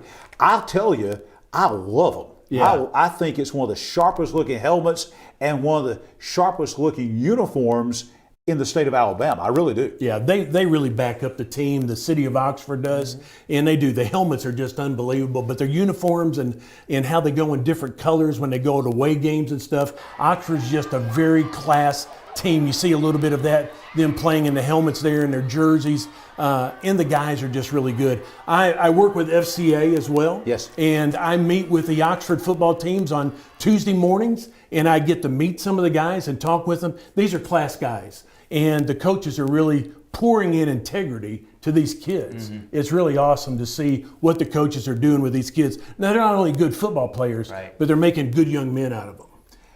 Tell folks how to listen into Oxford football. Next week, you got a home game. Hartselle coming in. A little history in the past, way back in the past between Oxford and Hartselle, but a top name brand football program. I mean, Oxford and Hartselle are a lot alike in a lot of ways when it comes to football.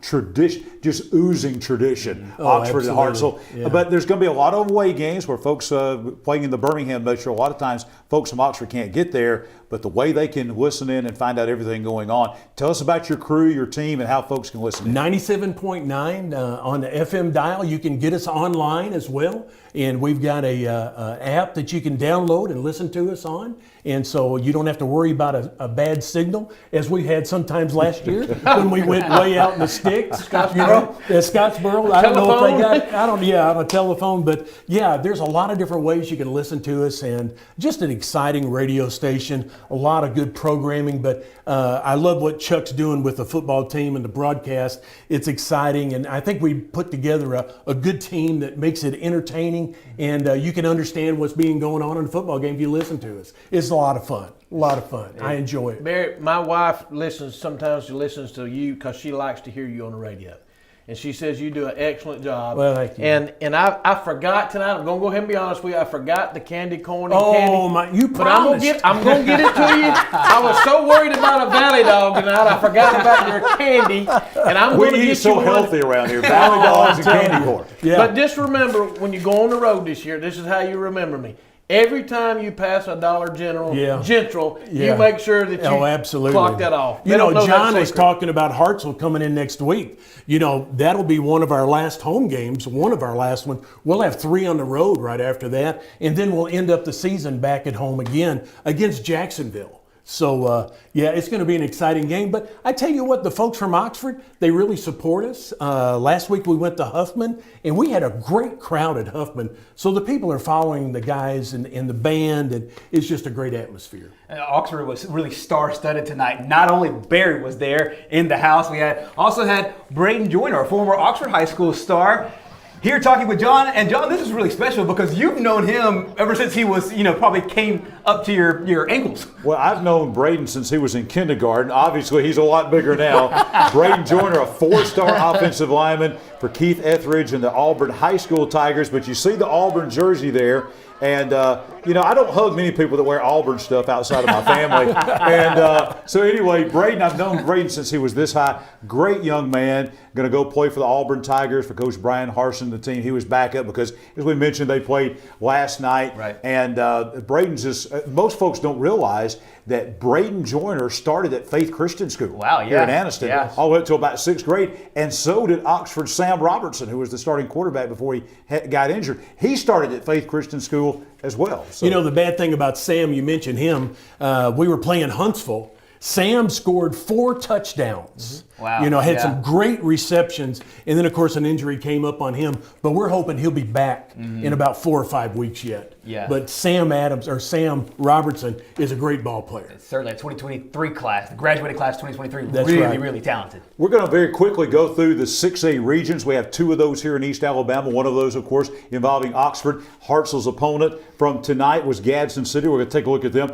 Here we are, Class 6A region. 6As are updated tonight. Clay Chalkville, obviously, is the only team now undefeated overall and in region play. They beat Centerpoint tonight. Had some problems with the Eagles, but they pull out the win comfortably there in the end. Then you got Centerpoint, Oxford, Pinson Valley, Shades Valley, Pell City and Huffman there at the bottom. But tell you what, Oxford's got a game coming up with Clay Chalkville. They got a game coming up with Centerpoint. Those will be big games. And as we go to the north and look at Class 6A Region 8, Gadsden City lost tonight, but that was a non-region game. They'll come back in a couple of weeks. They've got Hillcrest Tuscaloosa next week, another non-region. But then they've got Hazel Green coming in, and that is looking like that might be in 2 weeks at Titan Stadium. They might be the region title game between Gadsden City and Hazel Greens. We're starting to see a little separation there in Class 6A Region 8. Barry, thank you so much for coming in, being a part of our show tonight, giving us your insight, which you have a lot of that on Oxford football. Thank you. And folks, tune in to 97.9 and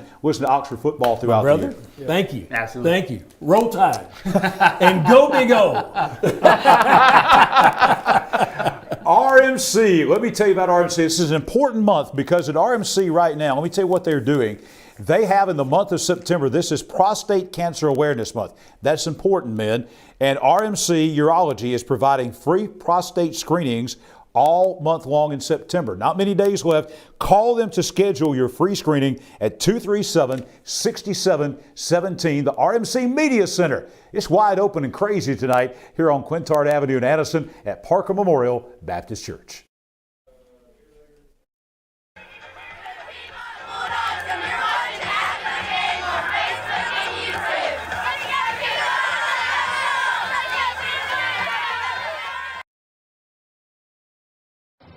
When you shop at Pee Wee Turner Motors, you will be a winner.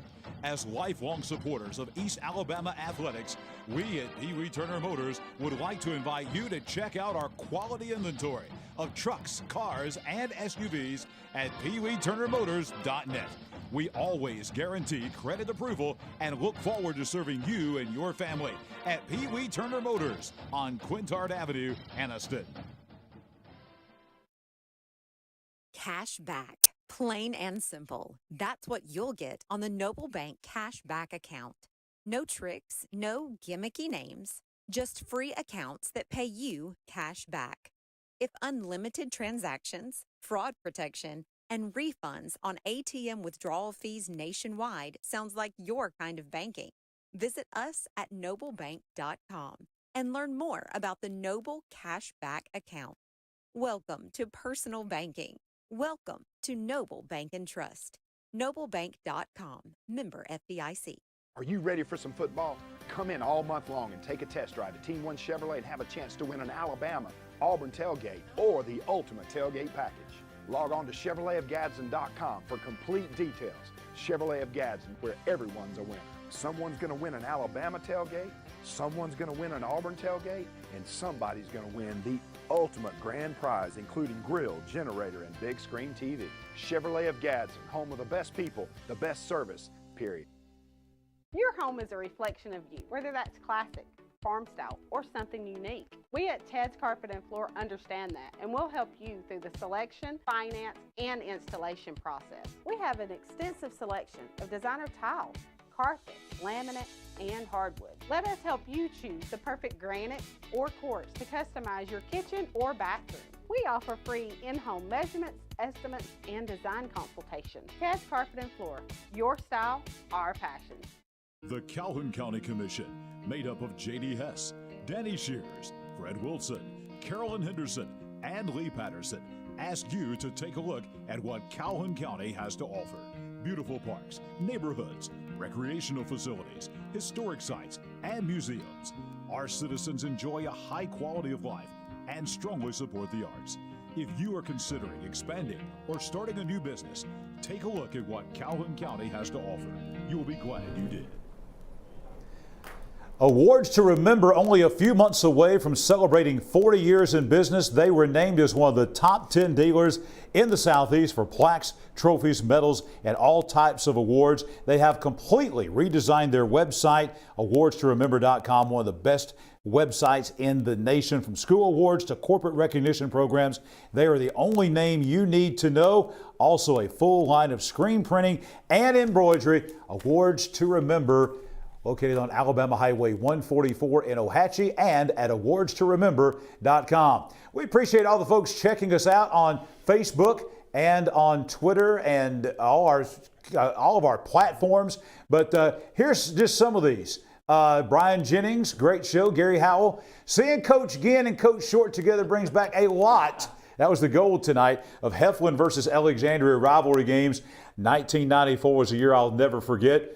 Heflin won the regular season game 32-7, and the game of the year was the semifinal game when Heflin scored an overtime touchdown to win 6-0. Man, y'all brought back some memories. I'll bet you, and there's Chris Lanphier down there says never honestly had one, talking about the Valley Dogs. Valley Dog, yeah. Talking about the Valley Dogs. And Jonathan Moses there with a great show comment. So keep sending those comments to us here at High School Football Alabama on Facebook. Coach, I bet you don't remember anything about that 1994 Alexandria Heflin game, do you?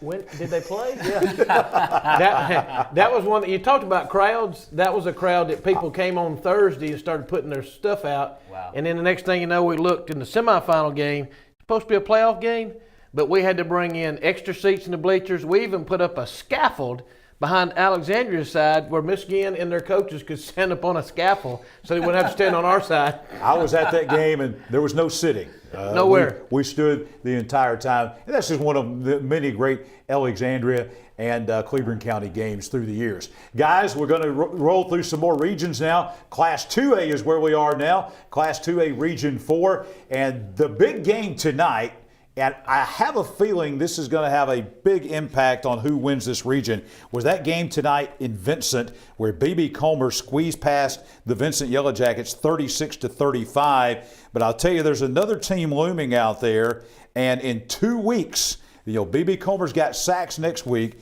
but in 2 weeks, Coach Isabella and B.B. Comer play at Legion Stadium. Those three teams right there, it's going to be one of those three, B.B. Comer, Isabella, or Vincent, that's going to win that region. I don't know right now. Isabella looks pretty strong. They do, and here's the thing. It's at Legion Field. Legion Field. Yeah. And if you don't play on turf a lot, it's different. because the kids, they'll think that I got to get different cleats. Right. It is a whole different deal playing on turf. Yes. So to me, that's advantage already for B.B. Comer Right. going into that ball game. Right. I mean, it is a difference. It I certainly promise is. you. Yeah, it certainly is. And what this region standing tells you is that a really good team will not be in the playoffs. We talk about the region champion and who's going to be number one. I think in this region, getting home field advantage is also really important there in the first round. So the first top 2 seeds, I think, are really important. You mentioned the 3 teams that are basically vying for that position. But Coach, as you know, Ranburne is a really good team as well in this region. Thorsby can make some noise. Obviously, a tough season so far for Central Coosa, Fayetteville, and Woodland, and they'll have a chance to knock off each other. However, of the top 4, I think that there's 5 great teams in there, and Ranburne, as you said, is a really dangerous squad, and as is Thorsby. Well, Ranburne, I got their stats in tonight. There was a bunch of stats. Ranburne scored a lot of points. Right. But Ranburne was a team that went through had some changes at quarterback from last year to this year, and they're just now starting to me, hit their stride. Right. They're starting to figure out what we can do, what we can't do on offense and defense. So to me, they're going to be a team that's really going to have to be looked at for probably that 4th spot, but just getting in. Right. Getting in because you never know what may happen in the playoffs. Just get there. Yeah, and we've seen these tough regions that go 1 through 4, and they all win at the same region, right. showing how tough they are. Yeah, it's amazing. We continue looking at our regions here, 2A Region 4. Who thought just a month ago that Isabella and Vincent would be 2 of the top teams in the region? Class 2A Region 6, we talked about this last week, and there's a bigger thing I want to talk about that's going on here. You saw the big win over West End tonight. They beat Etowah County rival Gaston 51-0. West End is now 4-1 on the year. Southeastern undefeated. Cleveland's got a loss. But that 4th spot is really up for grabs, and don't rule Pleasant Valley out of that. Yeah. But the bigger thing I want to talk about here is, guys, I'm just going to be honest, and I said this to the coaches in Etowah County at Media Day, that last year was the worst year for Etowah County football I had ever seen. But this year, we're starting to see signs of life because Westbrook's pretty good. That's right. Hoax Bluff's coming along. Glencoe is better.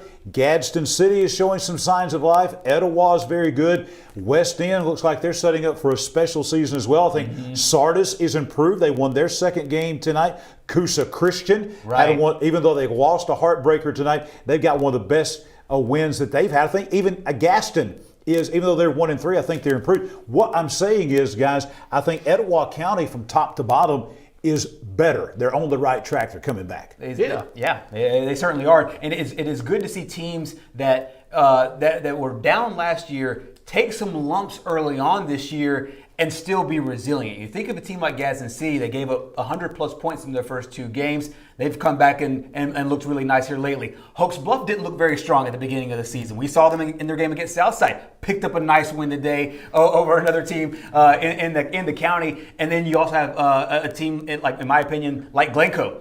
A team that I think is going to be a lot better this year, despite what their record shows, and then likewise with Gadsden. This is a county, I believe, top to bottom, smallest classification to larger classification, has a lot to be proud of. And you got some coaching changes in the county too. Yeah. And every place that they had a coaching change is having positive reaction to that. And that's just something you never know until the season starts. Right. What's that coach going to bring with him? Because you never know what you're stepping into. But every coach that moved into those new positions were very successful where they came from. Right. So you just got to give them time, but sometimes it's a lot quicker. As we close out talking about Class 2A Region 6, I said don't rule out Pleasant Valley. That Pleasant Valley Locust Fork game, that might be for a playoff berth, and a playoff berth for Pleasant Valley and Coach Jonathan Nix would be absolutely huge. So watch that game coming up between Pleasant Valley and Locust Fork in Class 2A Region 6. I want to tell you about the fine folks at Crawford Office Supply. They're located South Layton Avenue in Anniston. Crawford Office Supply has a great showroom down there. Not only new furniture, but they also have some scratch and dent furniture, which is great. They have office supplies, janitorial. CrawfordOfficeSupply.com. These chairs we're sitting in have been fantastic. They have a great selection. I need a new desk. I need a new chair for my office at work, and I'm going to be going to Crawford Office Supply to get that right on probably about Christmas time. 237-3310 is the number to call at Crawford Office Supply. Time for our next Team 1, Chevrolet of Gadsden Extra Point, the smallest school in the AHSAA. You can amaze your friends now with this trivia right here.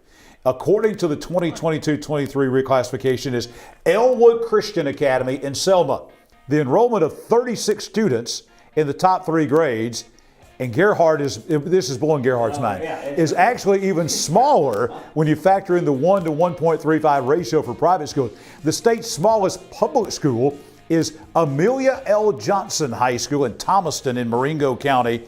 They have just 45 students in grades 10 through 12. That's another one of our Team 1 Chevrolet of Gadsden extra points. Back in a moment. The Calhoun County Commission, made up of J.D. Hess, Danny Shears, Fred Wilson, Carolyn Henderson, and Lee Patterson, ask you to take a look at what Calhoun County has to offer.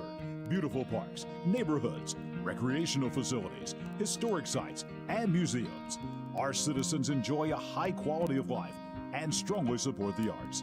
If you are considering expanding or starting a new business, take a look at what Calhoun County has to offer. You will be glad you did. In Alabama, school spirit is in the air on Friday nights. At Farmers and Merchants Bank, we're giving our customers the opportunity to show their school spirit every day with our new Spirit debit card. We've designed a unique card for every Calhoun County school that includes the school's logo. So every time you use the card, you're showing your school spirit. Come in and get your school spirit debit card today.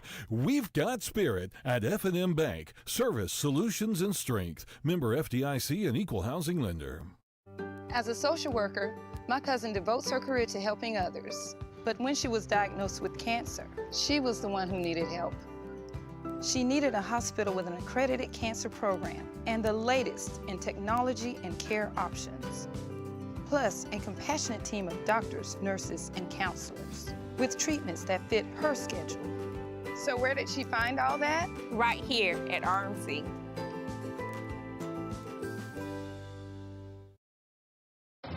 When you shop at Pee Wee Turner Motors, you will be a winner. As lifelong supporters of East Alabama athletics, we at Pee Wee Turner Motors would like to invite you to check out our quality inventory of trucks, cars, and SUVs at peeweeturnermotors.net. We always guarantee credit approval and look forward to serving you and your family at Pee Wee Turner Motors on Quintard Avenue, Anniston. Aniston Orthopedics continues to provide a legacy of outstanding sports injury care on and off the field, keeping our players in the game. Aniston Orthopedics offers our Saturday morning sports injury clinic from 8 to 10 a.m. throughout the high school football season. Aniston Orthopedics also offers full-service physical therapy and occupational therapy departments. To learn more, visit our website at www.anistonortho.com. Aniston Orthopedics, located in the Tyler Center adjacent to RMC. High school football, Alabama after the game on a football Friday night, rolling toward the 12 midnight hour. Jon Holder, Gerhard Mathangani, the coach, Michael Short here. One of the big games tonight, an impactful game. We talked about games that we look back at the end of the season that will be huge games. The 3A Region 4 matchup on the Hill tonight at Walter Welborn between Dadeville and Welborn is going to be one of those games I think that's going to impact who wins the region title in that region. And again, at the beginning of the season, it was a foregone conclusion. I was like this, that it's going to be Welborn and Sachs for the region title. Right. And now Dadeville looks like they are the lead dog. They have beaten now both Welborn and Sachs. Gerhard, some highlights from the Hill tonight. I think a lot of people had that prevailing knowledge, especially after Sachs last year made it to the state semifinals. Welborn's had a strong run over the last 5 years. I think Dadeville heard that, and they came into the season and this game very inspired. Out to the Hill we go over in Calhoun County. It is 7-6. You see the score there with the Tigers having the lead. It's Dadeville football right here. Jordan Rambo passed to Antoine Woody for the first down. Big play there for Dadeville. But very next play, the ball comes out here, and it is Welborn's Omarion Curry. Big number 6. You see them right there in the middle of the pile. Comes up with the football, and then Welborn gets the turnover. Panthers hand the ball off to Curry. Great play on defense. Turns into a great play on offense here. Great run for a first down. The ball comes out on this play, as you can see, as they go right back to Curry here. But refs do rule him down. You'll see for yourself right there. You can see the knee is down before the ball comes loose. He's down. They go right back to the ground game, this time with Xavier Parker. You go from 6 to 7. Touchdown there for Parker. And 2-point conversion would be good. And the Panthers up 14-7. There you see the punching in that 2-point spot. And so 14-7 is your score here. Welborn up on the hill. Dadeville with the football on their ensuing possession. It is Rambo, calls his own number, scrambles for a first down. You always like those quarterbacks that can tuck it and run it if nothing's open down the field. A few plays later, it is Tajon Verns. He will walk in for the touchdown for Dadeville. And Dadeville will try a 2-point conversion of their own. It's good, and just like that, it's the go-ahead point as Dadeville took a 15-14 lead there. They don't look back. And after the Welborn score and the 2-point conversion, they don't score anymore. And Dadeville, as you mentioned, John, still undefeated. And as you mentioned, knocked off 2 of not only the perennial powers in Class 3A, but 2 of the perceived favorites in this region. And there's one team, as we take a look now at Class 3A Region 4, the updated standings and our region rundown. This is something you don't get anywhere else, folks, on Friday nights. We got the updated region standings.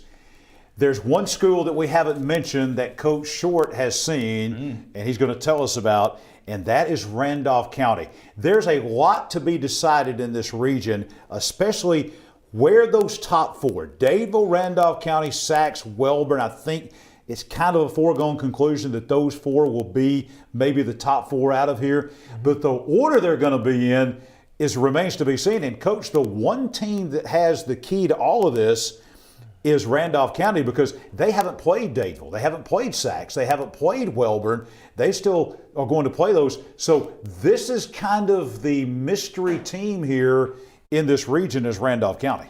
Well, they're a very young team. I've watched them practice. I've seen them play a game. They've won the games that they needed to win, and they know that. And the games, to be a good team, you got to win those games because they know what Sachs, Welborn, and Dadeville is on their horizon. And I also got to see the Dadeville-Welborn game tonight too. Man, what a game! But Randolph County has got enough talent. They are very senior-laden in their skill players, but their offensive linemen are mostly 9th and 10th graders. So I think that's something that they're getting better each week. But yeah, they're going to be the team that's got something to say about where this lineup goes.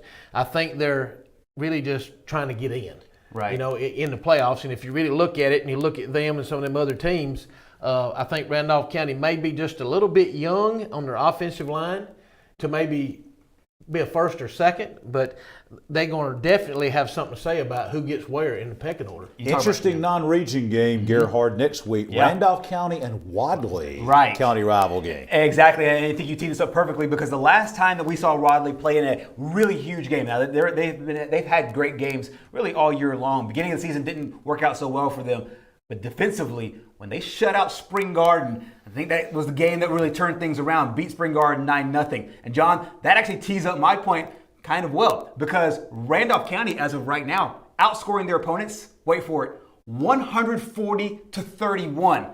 An offensive explosion. That offense for Randolph County against the defense from Wadley, that's what I want to see. The thing that Randolph County can do that I've watched on film and I've watched them live in person is they can throw the football. They against certain people, it's not just line up and play smash mouth football. If they have to, they can spread it out and their quarterback can throw to older receivers. And you can a lot of times get in the shotgun and not worry about that pass rush like Alabama does. We have to get out there and get it done. So, I mean, it's Randolph County is going to have something to say about it. But yeah, that should be a good game because it's a rivalry game. Exactly. They're very close. They all know each other. And that's going to be a great game to watch. Folks, before we tell you about the Calhoun County Commission, let me just do what we call in the business a tease here. We still have Assistant Coach of the Week. We still have Team of the Week. We still have Player of the Week. Yeah, we still got Muscle Team to go. We still got our East Alabama Top 10 to go. All of that is still to come. But right now, we want to tell you about the Calhoun County Commission. Heard from Danny Shears tonight, who's out of District 2. Saw him at the game tonight, and he sent us some great information about that Oxford game with Pinson Valley. Fred Wilson out of District 1, Danny out of District 2, District 3, Carolyn Henderson, District 4, J.D. Hess, and District 5, Lee Patterson. Great supporters of schools in Calhoun County, of athletics in Calhoun County, great sponsors. I'm going to tell you, High School Football Alabama, after the game, things like that, things like the Calhoun County Sports Hall of Fame, those things don't happen without the Calhoun County Commission and so many other things that they do, bringing you the High School Football Alabama After the Game show every Friday night live on Facebook and YouTube. We'll start giving away some awards when we come back.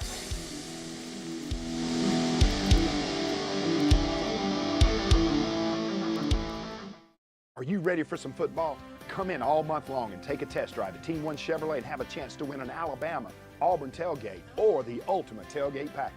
Log on to ChevroletofGadsden.com for complete details. Chevrolet of Gadsden, where everyone's a winner. Someone's going to win an Alabama tailgate, someone's going to win an Auburn tailgate, and somebody's going to win the ultimate grand prize, including grill, generator, and big screen TV. Chevrolet of Gadsden, home of the best people, the best service, period.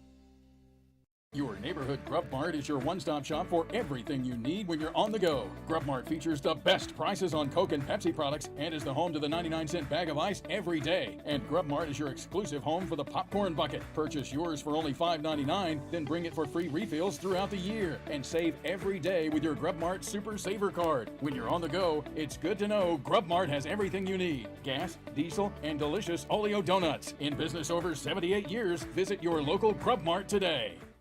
Cash back. Plain and simple. That's what you'll get on the Noble Bank Cash Back account. No tricks, no gimmicky names, just free accounts that pay you cash back. If unlimited transactions, fraud protection, and refunds on ATM withdrawal fees nationwide sounds like your kind of banking, visit us at noblebank.com and learn more about the Noble Cash Back account. Welcome to personal banking. Welcome to Noble Bank and Trust. Noblebank.com. Member FDIC. Hi, this is Jimmy Newman from Oxford Lumber. I've kicked off many times in my football days, and that's an exciting play. When you're ready to kick off your next building or remodeling project, let us make sure you start your project off right, with the right material at the right price so you can score big and get the job done. Stop by and see our local guys with over 60 years of experience serving you. Come by any one of our 4 locations in Oxford, Talladega, Jacksonville, Roanoke. And don't forget about our low price guarantee. Your home is a reflection of you, whether that's classic, farm style, or something unique. We at Ted's Carpet and Floor understand that, and we'll help you through the selection, finance, and installation process. We have an extensive selection of designer tiles, carpet, laminate, and hardwood. Let us help you choose the perfect granite or quartz to customize your kitchen or bathroom. We offer free in-home measurements, estimates, and design consultations. Ted's Carpet and Floor, your style, our passion. And we're back on After the Game, presented by the Calhoun County Commission. Jon Holder, Gerhard Mathangani, Coach Michael Short, our entire hard-working After the Game crew with you as we'll be going into overtime again tonight after midnight. Don't forget, coming up at midnight tonight, go to High School Football Alabama's Facebook page and begin voting for your nominees for our Spirit Scholarship from Farmers and Merchants Bank. We're voting for Weaver and for Oxford High Schools this week from midnight tonight all the way through 12 noon. Coming up on next Friday, September 23rd. It's awards time. Time to recognize our assistant coach of the week, and that assistant coach of the week presented by Johnson's Giant Food is Teddy Whitmire of Coosa Christian. He is the defensive coordinator. He is also the special teams coordinator. He is the weight room coach as well. He's been coaching at Coosa Christian now for 2 years. He has been coaching overall for 7 years. He's a graduate, played for Paul Benefield at Fife High School, coached at Fife, coached at Pinson Valley, who we saw tonight, and been doing a great job over at Coosa Christian as they're having a turnaround season. Teddy Whitmire of Coosa Christian is our Johnson's Giant Food Assistant Coach of the Week, and he has a $25 gift card from Johnson's Giant Food with locations to serve you all across East Alabama, Coldwater, Jacksonville, East Gadsden, Attala, and in downtown Gadsden. And just tell you, tomorrow, there'll be some great football on. Sunday, some great football on. Monday night football, whatever it is, Johnson's has you covered because, as I've told you before, they have the best meat selection in East Alabama. You will not find better, fresher, more affordable, top quality meats than at Johnson's. Cut and packaged fresh every day. Now, if you don't have time to grill, you think, John, cooking's not my thing. Everyone knows about their deli.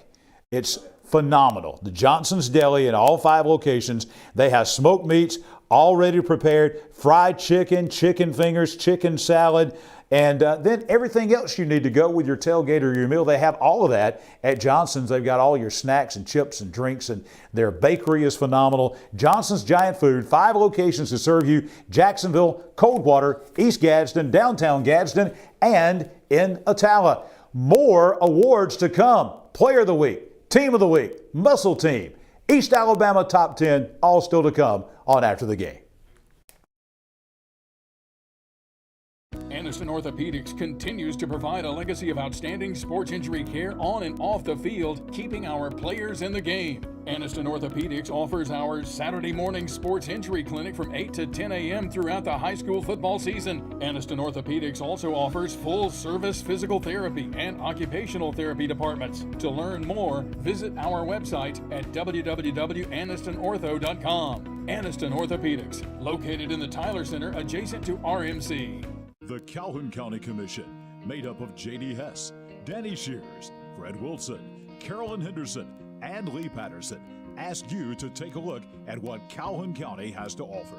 Beautiful parks, neighborhoods, recreational facilities, historic sites, and museums. Our citizens enjoy a high quality of life and strongly support the arts. If you are considering expanding or starting a new business, take a look at what Calhoun County has to offer. You'll be glad you did. There's a lot to think about when you're having a baby. Colors of the nursery, names, and most importantly, where to deliver. We wanted a hospital that gives families a more personalized birthing experience. With a compassionate team of doctors and nurses, and a hospital where my baby and I could instantly bond with all the comforts of home. So where do we find all that? Right here at RMC, the first designated baby-friendly hospital in Alabama. Cash back. Plain and simple. That's what you'll get on the Noble Bank Cash Back account. No tricks, no gimmicky names, just free accounts that pay you cash back. If unlimited transactions, fraud protection, and refunds on ATM withdrawal fees nationwide sounds like your kind of banking, visit us at noblebank.com and learn more about the Noble Cash Back account. Welcome to personal banking. Welcome to Noble Bank and Trust. Noblebank.com, member FDIC. Hi, this is Jimmy Newman from Oxford Lumber. I've kicked off many times in my football days, and that's an exciting play. When you're ready to kick off your next building or remodeling project, let us make sure you start your project off right, with the right material at the right price so you can score big and get the job done. Stop by and see our local guys with over 60 years of experience serving you. Come by any one of our 4 locations in Oxford, Talladega, Jacksonville, or Roanoke. And don't forget about our low price guarantee. We are back on After the Game on a football Friday night. It's a minute past midnight. You can go to High School Football Alabama's Facebook page and begin voting for our Spirit Scholarship from Weaver and also from Oxford. That will be open all the way until 12 noon next Friday, September 23rd. Back with Gerhard Mathangani and also the coach Michael Short. We need to talk about our Young Oil Grub Mart Muscle Team. I sent some Muscle Team shirts out to some of our past winners this week. And our Muscle Team this week, I think we made a really good selection after Coach Ollie Smith sent me the stats guys on the Gadsden City defensive line. And there they are right there. Their performance last week in that 18-0 region road win over Fort Payne was phenomenal. These are the guys right here: Jackson Veazey, Elijah Dunn, Elijah Taylor, Jarrell Brasher, Trey Johnson, Jordan Underwood, and Taylor Barber. The defensive line, just these guys in that game against Fort Payne, combined for 23 tackles, 2.5 sacks, 3 tackles for loss, an interception, a pass broken up, and a forced fumble. All of that coming basically just from those 6 or 7 guys on the defensive line. All of those guys will receive a Grub Mart Muscle Team 2022 shirt courtesy of Young Oil Grub Mart. Congratulations to the Gadsden City defensive line, our Grub Mart Muscle Team.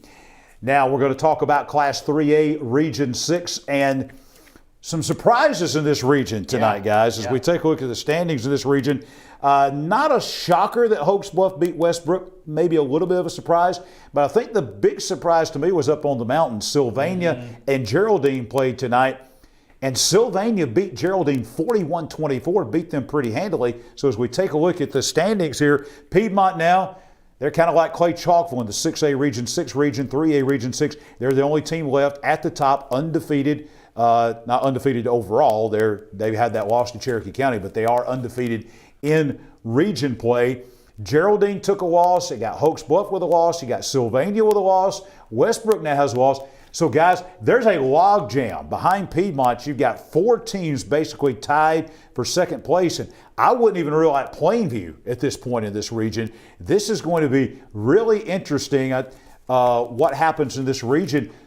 You know, right now, it kind of is looking like the Sand Mountain teams might be the teams to watch here behind Piedmont. Yeah, Sylvania is looking really, really strong. And I know, their one loss inside their region is Piedmont. They've already got Piedmont out of the way. And let's just say, just for argument's sake, that Piedmont runs the table. That means everybody would have a second loss. So the ones that have one would have a second loss to Piedmont that haven't played them yet. That includes Sylvania.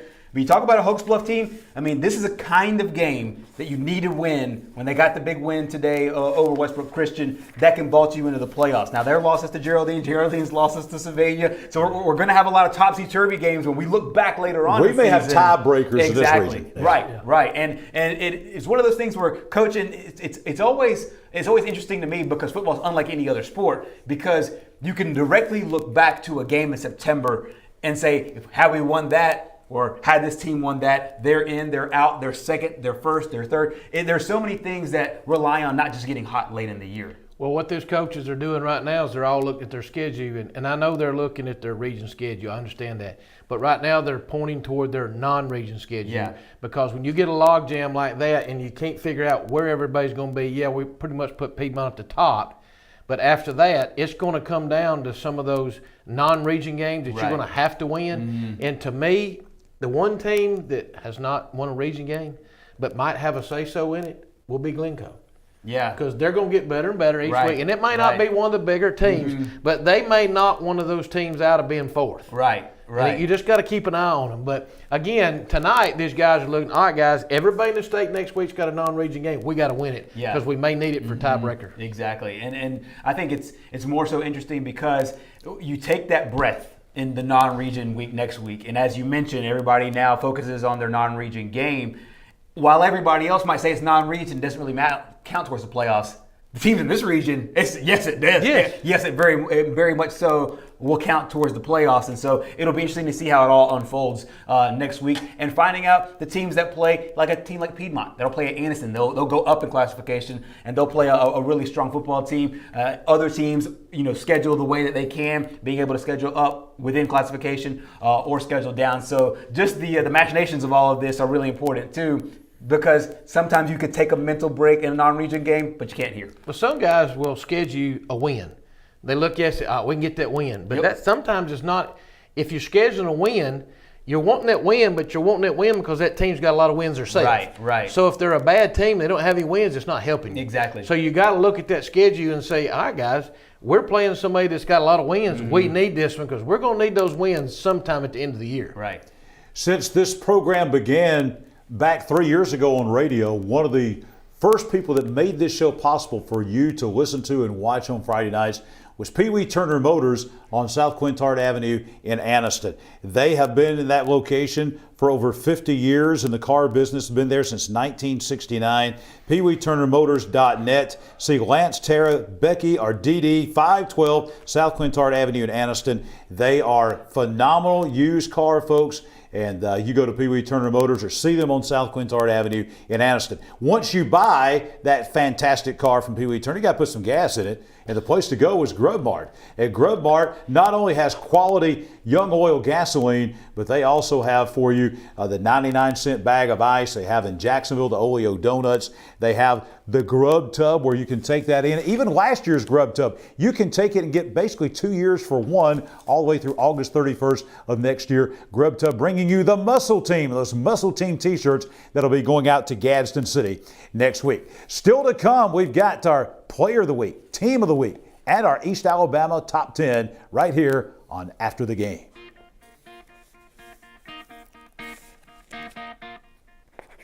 Your home is a reflection of you, whether that's classic, farm style, or something unique. We at Ted's Carpet and Floor understand that, and we'll help you through the selection, finance, and installation process. We have an extensive selection of designer tile, carpet, laminate, and hardwood. Let us help you choose the perfect granite or quartz to customize your kitchen or bathroom. We offer free in-home measurements, estimates, and design consultations. Ted's Carpet and Floor, your style, our passion. When you shop at Pee Wee Turner Motors, you will be a winner. As lifelong supporters of East Alabama athletics, we at Pee Wee Turner Motors would like to invite you to check out our quality inventory of trucks, cars, and SUVs at peeweeturnermotors.net. We always guarantee credit approval and look forward to serving you and your family at Pee Wee Turner Motors on Quintard Avenue, Anniston. Your neighborhood Grub Mart is your one-stop shop for everything you need when you're on the go. Grub Mart features the best prices on Coke and Pepsi products and is the home to the 99-cent bag of ice every day. And Grub Mart is your exclusive home for the popcorn bucket. Purchase yours for only $5.99, then bring it for free refills throughout the year. And save every day with your Grub Mart Super Saver card. When you're on the go, it's good to know Grub Mart has everything you need. Gas, diesel, and delicious Oleo donuts. In business over 78 years, visit your local Grub Mart today. In Alabama, school spirit is in the air on Friday nights. At Farmers and Merchants Bank, we're giving our customers the opportunity to show their school spirit every day with our new Spirit debit card. We've designed a unique card for every Calhoun County school that includes the school's logo. So every time you use the card, you're showing your school spirit. Come in and get your school spirit debit card today. We've got spirit at F&M Bank. Service, solutions, and strength. Member FDIC and equal housing lender. Are you ready for some football? Come in all month long and take a test drive at Team 1 Chevrolet and have a chance to win an Alabama, Auburn tailgate, or the ultimate tailgate package. Log on to ChevroletofGadsden.com for complete details. Chevrolet of Gadsden, where everyone's a winner. Someone's going to win an Alabama tailgate, someone's going to win an Auburn tailgate, and somebody's going to win the ultimate grand prize, including grill, generator, and big screen TV. Chevrolet of Gadsden, home of the best people, the best service, period. Well, it is the time of year that the Calhoun County Quarterback Club is now kicked off. They had a great meeting this past week, and they are going to continue to roll. And this week, they've got a pretty big name coming in. If you watch SEC football final on the SEC Network on Saturday nights, which I don't miss that, Dari Noka is the host of that show. He will be in Anniston on Monday at the Anniston Country Club, live and in person. Plus, you get a great meal. You support scholarships. It's a great thing to go to. And you see the rest of the schedule there. Not too late for you to jump on board and be a member. For membership information, contact Kevin Gibson at 256-453-4886. Let's talk some Class 1A football now. Two regions here in the state of Alabama that are in this East Alabama region that we cover, and that's in Class 1A Region 6 and 7. So let's start with Class 1A Region 6 first. And I can't got this quite figured out yet in this region. You got Ragland, you got Wadley, Winterboro, Victory Christian, Donahoe. I think we left we got Ragland twice. Spring Garden's in there. Spring Garden is somewhere in that, but we've got Ragland twice. One of those should be Spring Garden. Spring Garden is 2-1 in region play after their win tonight against Winterboro. The conventional wisdom was after Wadley guys beat Spring Garden that Wadley was going to win this thing. Right. But Ragland says, hold on. We got a pretty good football team, and Ragland tonight beating Wadley 18-13. So now we talk about tiebreakers. You know, Spring Garden comes up here in a couple weeks and they beat Ragland. We could have a three-way tie for first in this region because Wadley would have beaten Spring Garden would have beaten Ragland would have beaten Wadley. So you can see where we could be in a three-way tie for first in this region. And Donahoe tonight had a big win over Victory Christian also. And Ragland has a Division I wide receiver. Yeah. And I've seen him play. Right. I actually watched him, play against Randolph County. The kid can run. He can catch, and you put a kid like that in 1A football, right? And you never know what he could do. He has a hot night, and the quarterback has a good night.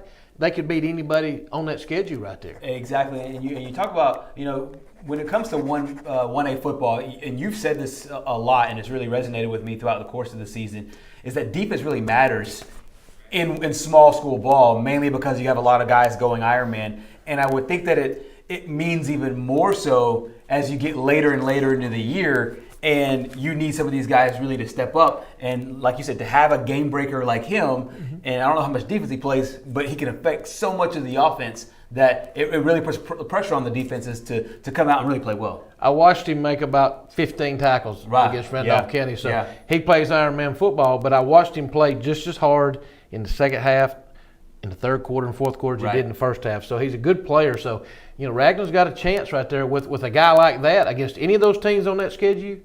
I mean, to me, we thought we could really divide them up and know where they're at, but right now, to me, it's a coin flip. Yeah. And right now, Ragland basically unbeaten in region play. Spring Garden's got a loss. Now Wadley's got a loss. So we'll get that kind of fixed for you, and we'll bring that back up. But right now, 1A Region 7 as we go to the north now. And that had some surprises there, too, tonight. Look at Appalachian beating Galesville. They're now technically sitting at the top. Valley Head come from behind, win in the last second to beat Coosa Christian. Decatur Heritage came in and beat Cedar Bluff.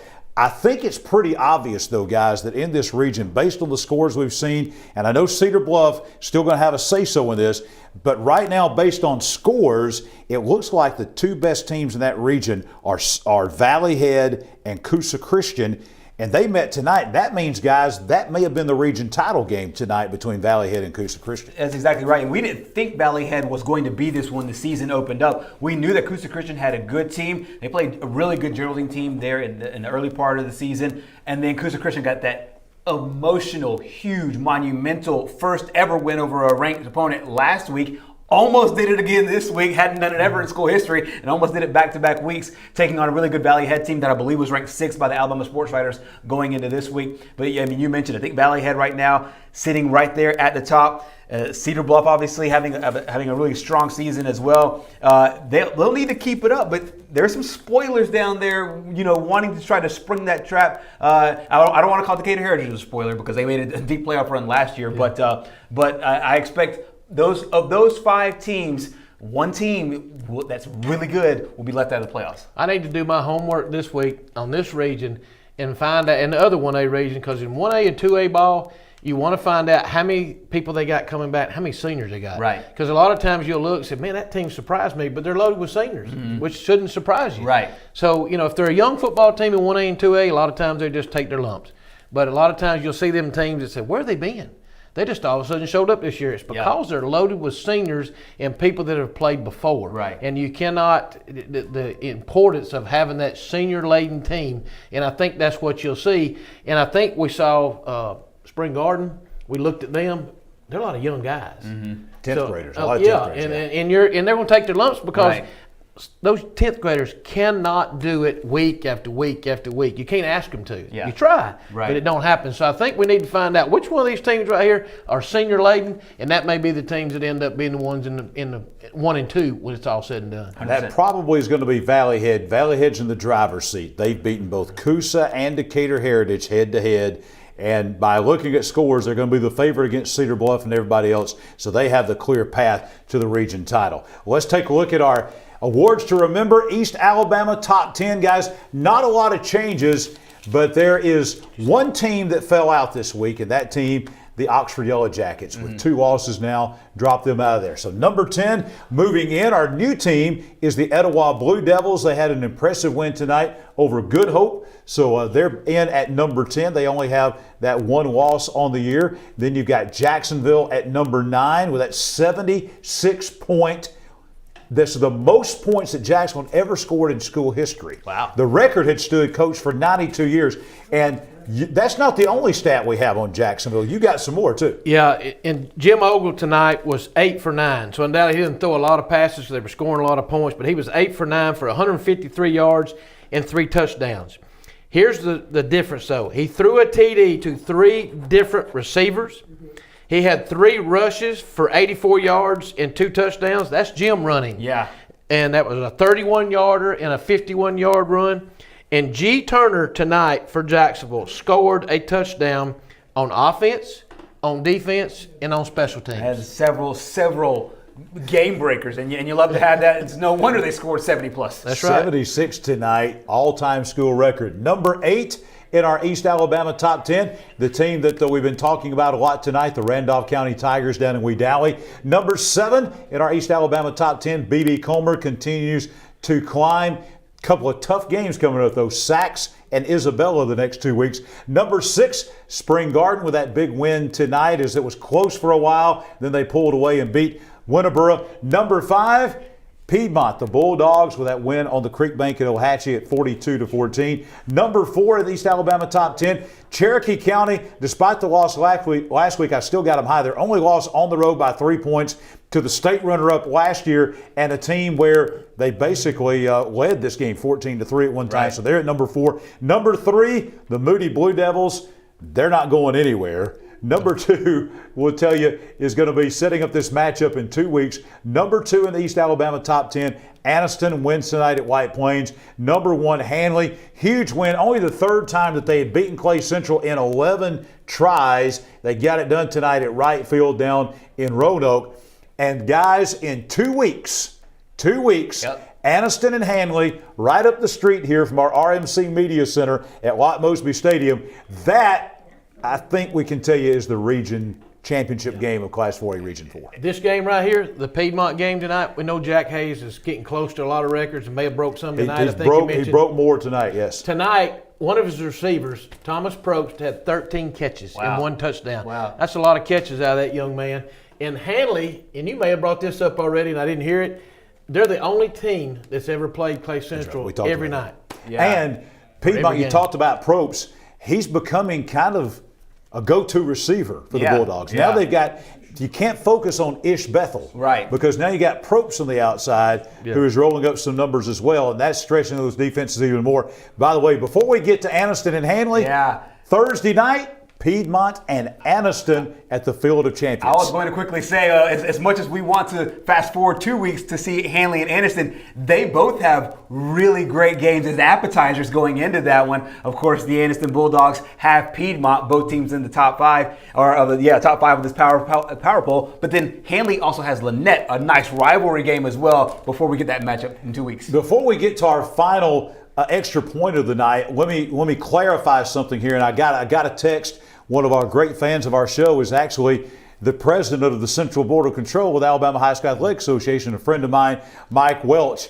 And Mike Welch was telling me, sent me a text, and he said, technically, here's the way it is. It's not technically the top 3 grades. We talk about reclassification. They've changed that and tweaked that a little bit. It's actually, when they take the census, it's now 9th, 10th, and 11th graders. That's the upcoming top 3 grades. Right. But technically, it's not the top 3 grades because it does not include the seniors. I'm glad that Mike reminded me of that. And made that clarification for us. And your 9th grade holdbacks. Yes, absolutely. Which will be, I guess, 8th grade holdbacks. That's right. 8th grade holdbacks. We got that all correct, and I appreciate Mike giving me that. And to that end, let's go now to our Team 1 Chevrolet of Gadsden, our final extra point of the night. The largest school in East Alabama is Class 6A Gadsden City High School. The Titans enrollment stands at 1,023 students in grades 9 through 11, upcoming 10th through 12th graders. They're in the 10th through 12th grade now. The smallest AHSA school in East Alabama is Alabama School for the Blind in Talladega, with only 38 students in the high school. And they do have athletics. They have a great wrestling team there. And then the smallest public school in our part of the state is Class 1A Talladega County Central in that 9, 10, and 11 now. I should say, 9, 10, and 11, which is now 10, 11, 12, is 60 students in the highest 3 grades. Gerhard, that's a little bit better, isn't it? Than A.L. Johnson. A.L. Johnson, that was just insane. We'll be back. When we come back, we're going to introduce you to our Player of the Week and much more as we roll toward Team of the Week here on After the Game. Hi, this is Jimmy Newman from Oxford Lumber. I've kicked off many times in my football days, and that's an exciting play. When you're ready to kick off your next building or remodeling project, let us make sure you start your project off right, with the right material at the right price so you can score big and get the job done. Stop by and see our local guys with over 60 years of experience serving you. Come by any one of our 4 locations in Oxford, Talladega, Jacksonville, or Roanoke, and don't forget about our low price guarantee. In Alabama, school spirit is in the air on Friday nights. At Farmers and Merchants Bank, we're giving our customers the opportunity to show their school spirit every day with our new Spirit debit card. We've designed a unique card for every Calhoun County school that includes the school's logo. So every time you use the card, you're showing your school spirit. Come in and get your school spirit debit card today. We've got spirit at F&M Bank. Service, solutions, and strength. Member FDIC and equal housing lender. I can't imagine life without Gwen, but we came dangerously close. I was having chest pains. Luckily, there was a hospital nearby that quickly discovered one of her arteries was 100% blocked. A hospital with life-saving technology and the latest in cardiac treatment, with an experienced team of doctors and nurses focused on fixing Gwen's heart. What hospital had all of that? It was all right here at RMC. Your neighborhood Grub Mart is your one-stop shop for everything you need when you're on the go. Grub Mart features the best prices on Coke and Pepsi products and is the home to the 99-cent bag of ice every day. And Grub Mart is your exclusive home for the popcorn bucket. Purchase yours for only $5.99, then bring it for free refills throughout the year. And save every day with your Grub Mart Super Saver Card. When you're on the go, it's good to know Grub Mart has everything you need. Gas, diesel, and delicious Oleo donuts. In business over 78 years, visit your local Grub Mart today. Aniston Orthopedics continues to provide a legacy of outstanding sports injury care on and off the field, keeping our players in the game. Aniston Orthopedics offers our Saturday morning sports injury clinic from 8 to 10 a.m. throughout the high school football season. Aniston Orthopedics also offers full-service physical therapy and occupational therapy departments. To learn more, visit our website at www.anistonortho.com. Aniston Orthopedics, located in the Tyler Center adjacent to RMC. Bank Player of the Week, that is Sylvester Smith of the Munford Lions. On the field at Munford before the game tonight. You see me walking with him in pregame. We presented the plaque to Sylvester Smith. Last week against Talladega, he generated 170 yards of total offense, had 2 touchdowns passing, 2 touchdowns rushing, a total of 4 touchdowns.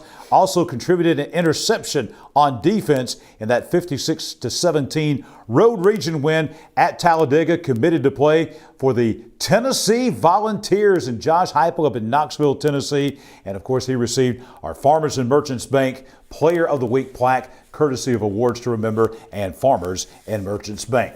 One more region that we need to take a look at, and that is Class 4A Region 6, guys. And that is a region where conceivably we could have another 3-way tie at the top, depending on what happens in a game coming up between Etowah and Oneonta. Of course, Etowah still has to play Cherokee County as well, so a lot of football to still be played. But as we look at that region, I think clearly now we've seen enough football to know that those are the 3 top teams. It's just the order as we look at that region right now. Yeah, I'll give a peek behind the curtain here. During the commercial break, we were discussing this, and Coach, you mentioned something. He's like, you can't overlook Etowah here. I think this is a really dangerous football team. Coach Glover's doing a really good job there. Yeah, I knew when Coach Glover was hired, he was the offensive coordinator last year with state championship pedigree being at Clay Chalkville, that when he came there, if they give him time, that he's going to turn them around to be a contender, not just one year, but year after year after year. And what he can do offensively can overcome maybe defensive deficiencies, which I don't think they have. But because of what they do offensively, they're going to be able to compete with either one of those 2, Cherokee County and Oneonta. Yeah, they don't blow you away with any kind of size defensively, but they're relentless. They go after the football, and it's working. I saw them in week 0 when they played Springville in the very first game of the season. Looked really solid then. That defense, that's one we just talked about, held them to a shutout. Still perfect on the region, but as you mentioned, still some tough games on the way for the Blue Devils. Yeah, absolutely. They've still got to play the meat of their region schedule. The interesting thing in this region is I think we know that Etowah, Oneonta, and Cherokee County most likely are going to be the top 3. Who's going to be the 4? Right, yeah. I think we probably can eliminate Fultondale. They're just not having a very good year right now. But Hansville, Asheville, Good Hope, that's pretty wide open right there as far as who's going to be 4 in that region. Yeah, we've talked about this several times with Asheville. Like when will they be able to get over that hump and not only get to the playoffs, but win a playoff game? I believe in Coach Monroe. Shane Monroe does a great job over there. He's got some playmakers. And one of the things he said during the Etowah County Media Days, they get the invite to the Etowah County, even though they're not technically in Etowah County. But one of the things he said was, in order to get to the position that we want to get to, we need to win a game that we're not necessarily supposed to win. On paper, we're not supposed to win that game. They'll have an opportunity to do that over the course of the next few weeks. They've lost to Hanceville. They to have a chance, they're going to have to beat Good Hope. I think that's the big game. That's a winnable game, I think, for them. I think they can do that, but that will be the big game coming up for the Asheville Bulldogs as we go down the line. We mentioned at the beginning of the show, we'll mention it here toward the end of the show, connecting with us on social media. First, you can go to highschoolfootballalabama.com. We have all of our past programs, even going back into last year, archived there. Jordan Smith has done a great job in putting that together, our director. Also, he has listed every week, if you're looking for all the games that are coming up next week in this non-region play, it is there. A lot of information at highschoolfootballalabama.com. Also, you can go throughout the week to our Facebook page at High School Football Alabama. Like us there, follow us. That's very important. Follow us there so you don't miss anything. We have some Facebook Live events that we do, and you'll see a lot of great information throughout the week there. And one of the great ways to watch the show is not only on Facebook at High School Football Alabama, but an increasing number of folks. We're doubling our numbers on YouTube. You don't have to have a Facebook. You think, well, I'm not on Facebook. Right. Well, you can go to YouTube, and you don't have to be a member or anything. You just go to YouTube and look up High School Football Alabama after the game and watch us on YouTube. Let's tell you about Oxford Lumber and Ace Hardware. I tell you, I love to grill out, but I don't like putting a grill together when I buy a new one. You go to Oxford Lumber and Ace Hardware, you can go down there tomorrow. You pick out your grill, they will put it together, and they will deliver it to your house, and you can be grilling, watching Auburn, Penn State tomorrow, Alabama, Monroe, all of those games on TV at about the same time. So go in the morning to Oxford Lumber and Ace Hardware, pick you one out, and they'll take care of you. Oxford Lumber and Ace Hardware with locations in Oxford, obviously, Jacksonville, Talladega, and in Roanoke. When we come back, our Ted's Carpet and Floor Team of the Week. Who's going to get the Tough Guy Trophy and the T-shirts? The answer is next.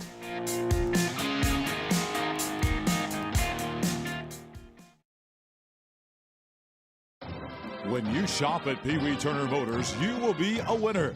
As lifelong supporters of East Alabama athletics, we at Pee Wee Turner Motors would like to invite you to check out our quality inventory of trucks, cars, and SUVs at peeweeturnermotors.net.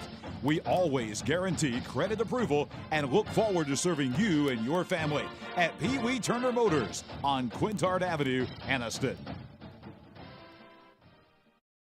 Cash back. Plain and simple. That's what you'll get on the Noble Bank Cash Back account.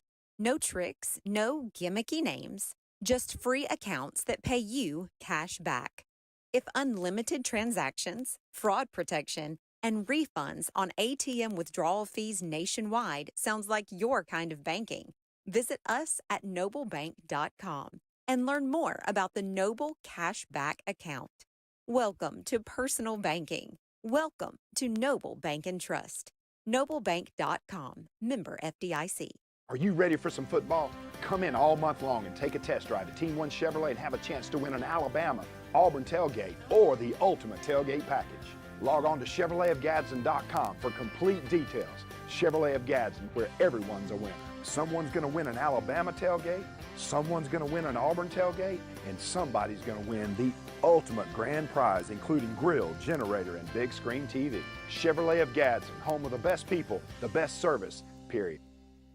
Your home is a reflection of you, whether that's classic, farm style, or something unique. We at Ted's Carpet and Floor understand that, and we'll help you through the selection, finance, and installation process. We have an extensive selection of designer tiles, carpet, laminate, and hardwood. Let us help you choose the perfect granite or quartz to customize your kitchen or bathroom. We offer free in-home measurements, estimates, and design consultations. Ted's Carpet and Floor, your style, our passion.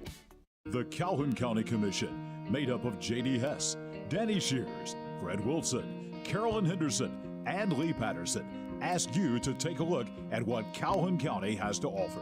Beautiful parks, neighborhoods, recreational facilities, historic sites, and museums. Our citizens enjoy a high quality of life and strongly support the arts. If you are considering expanding or starting a new business, take a look at what Calhoun County has to offer. You will be glad you did. High school football, Alabama, after the game, we love to give away T-shirts. Let me just tell you, this is our Gadsden City is going to get these. This is our Grub Martin Muscle Team. All of our Muscle Team members, offensive or defensive lineman of the week, they get these. We've got 7 of these on the way to Gadsden City High School this week for the Titans.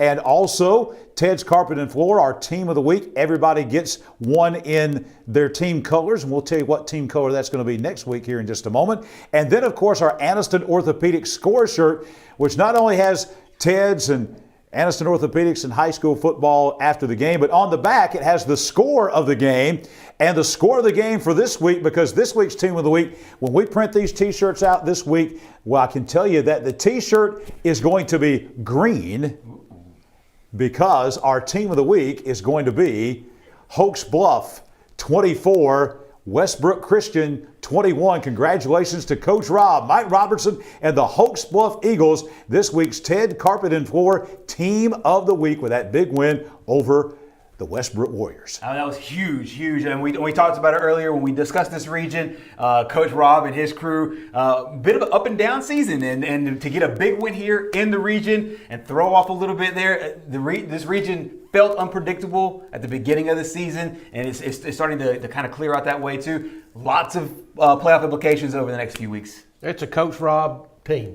Yep. I mean, when they need it at the most, he's going to come through, and his kids are going to come through. Him and his staff always do a great job in those type of games. We'll have the Tough Guy Trophy from awards to remember as well. Don't forget throughout the week to go to Facebook, like us, follow us there on Facebook. Tell all your friends and neighbors about high school football Alabama after the game. The place to be on Football Friday nights. We'll see you next Friday night at 9:45 live on Facebook and YouTube. Have a great weekend.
High School Football Alabama Scoreboard is a production of Fairfax Garden Media.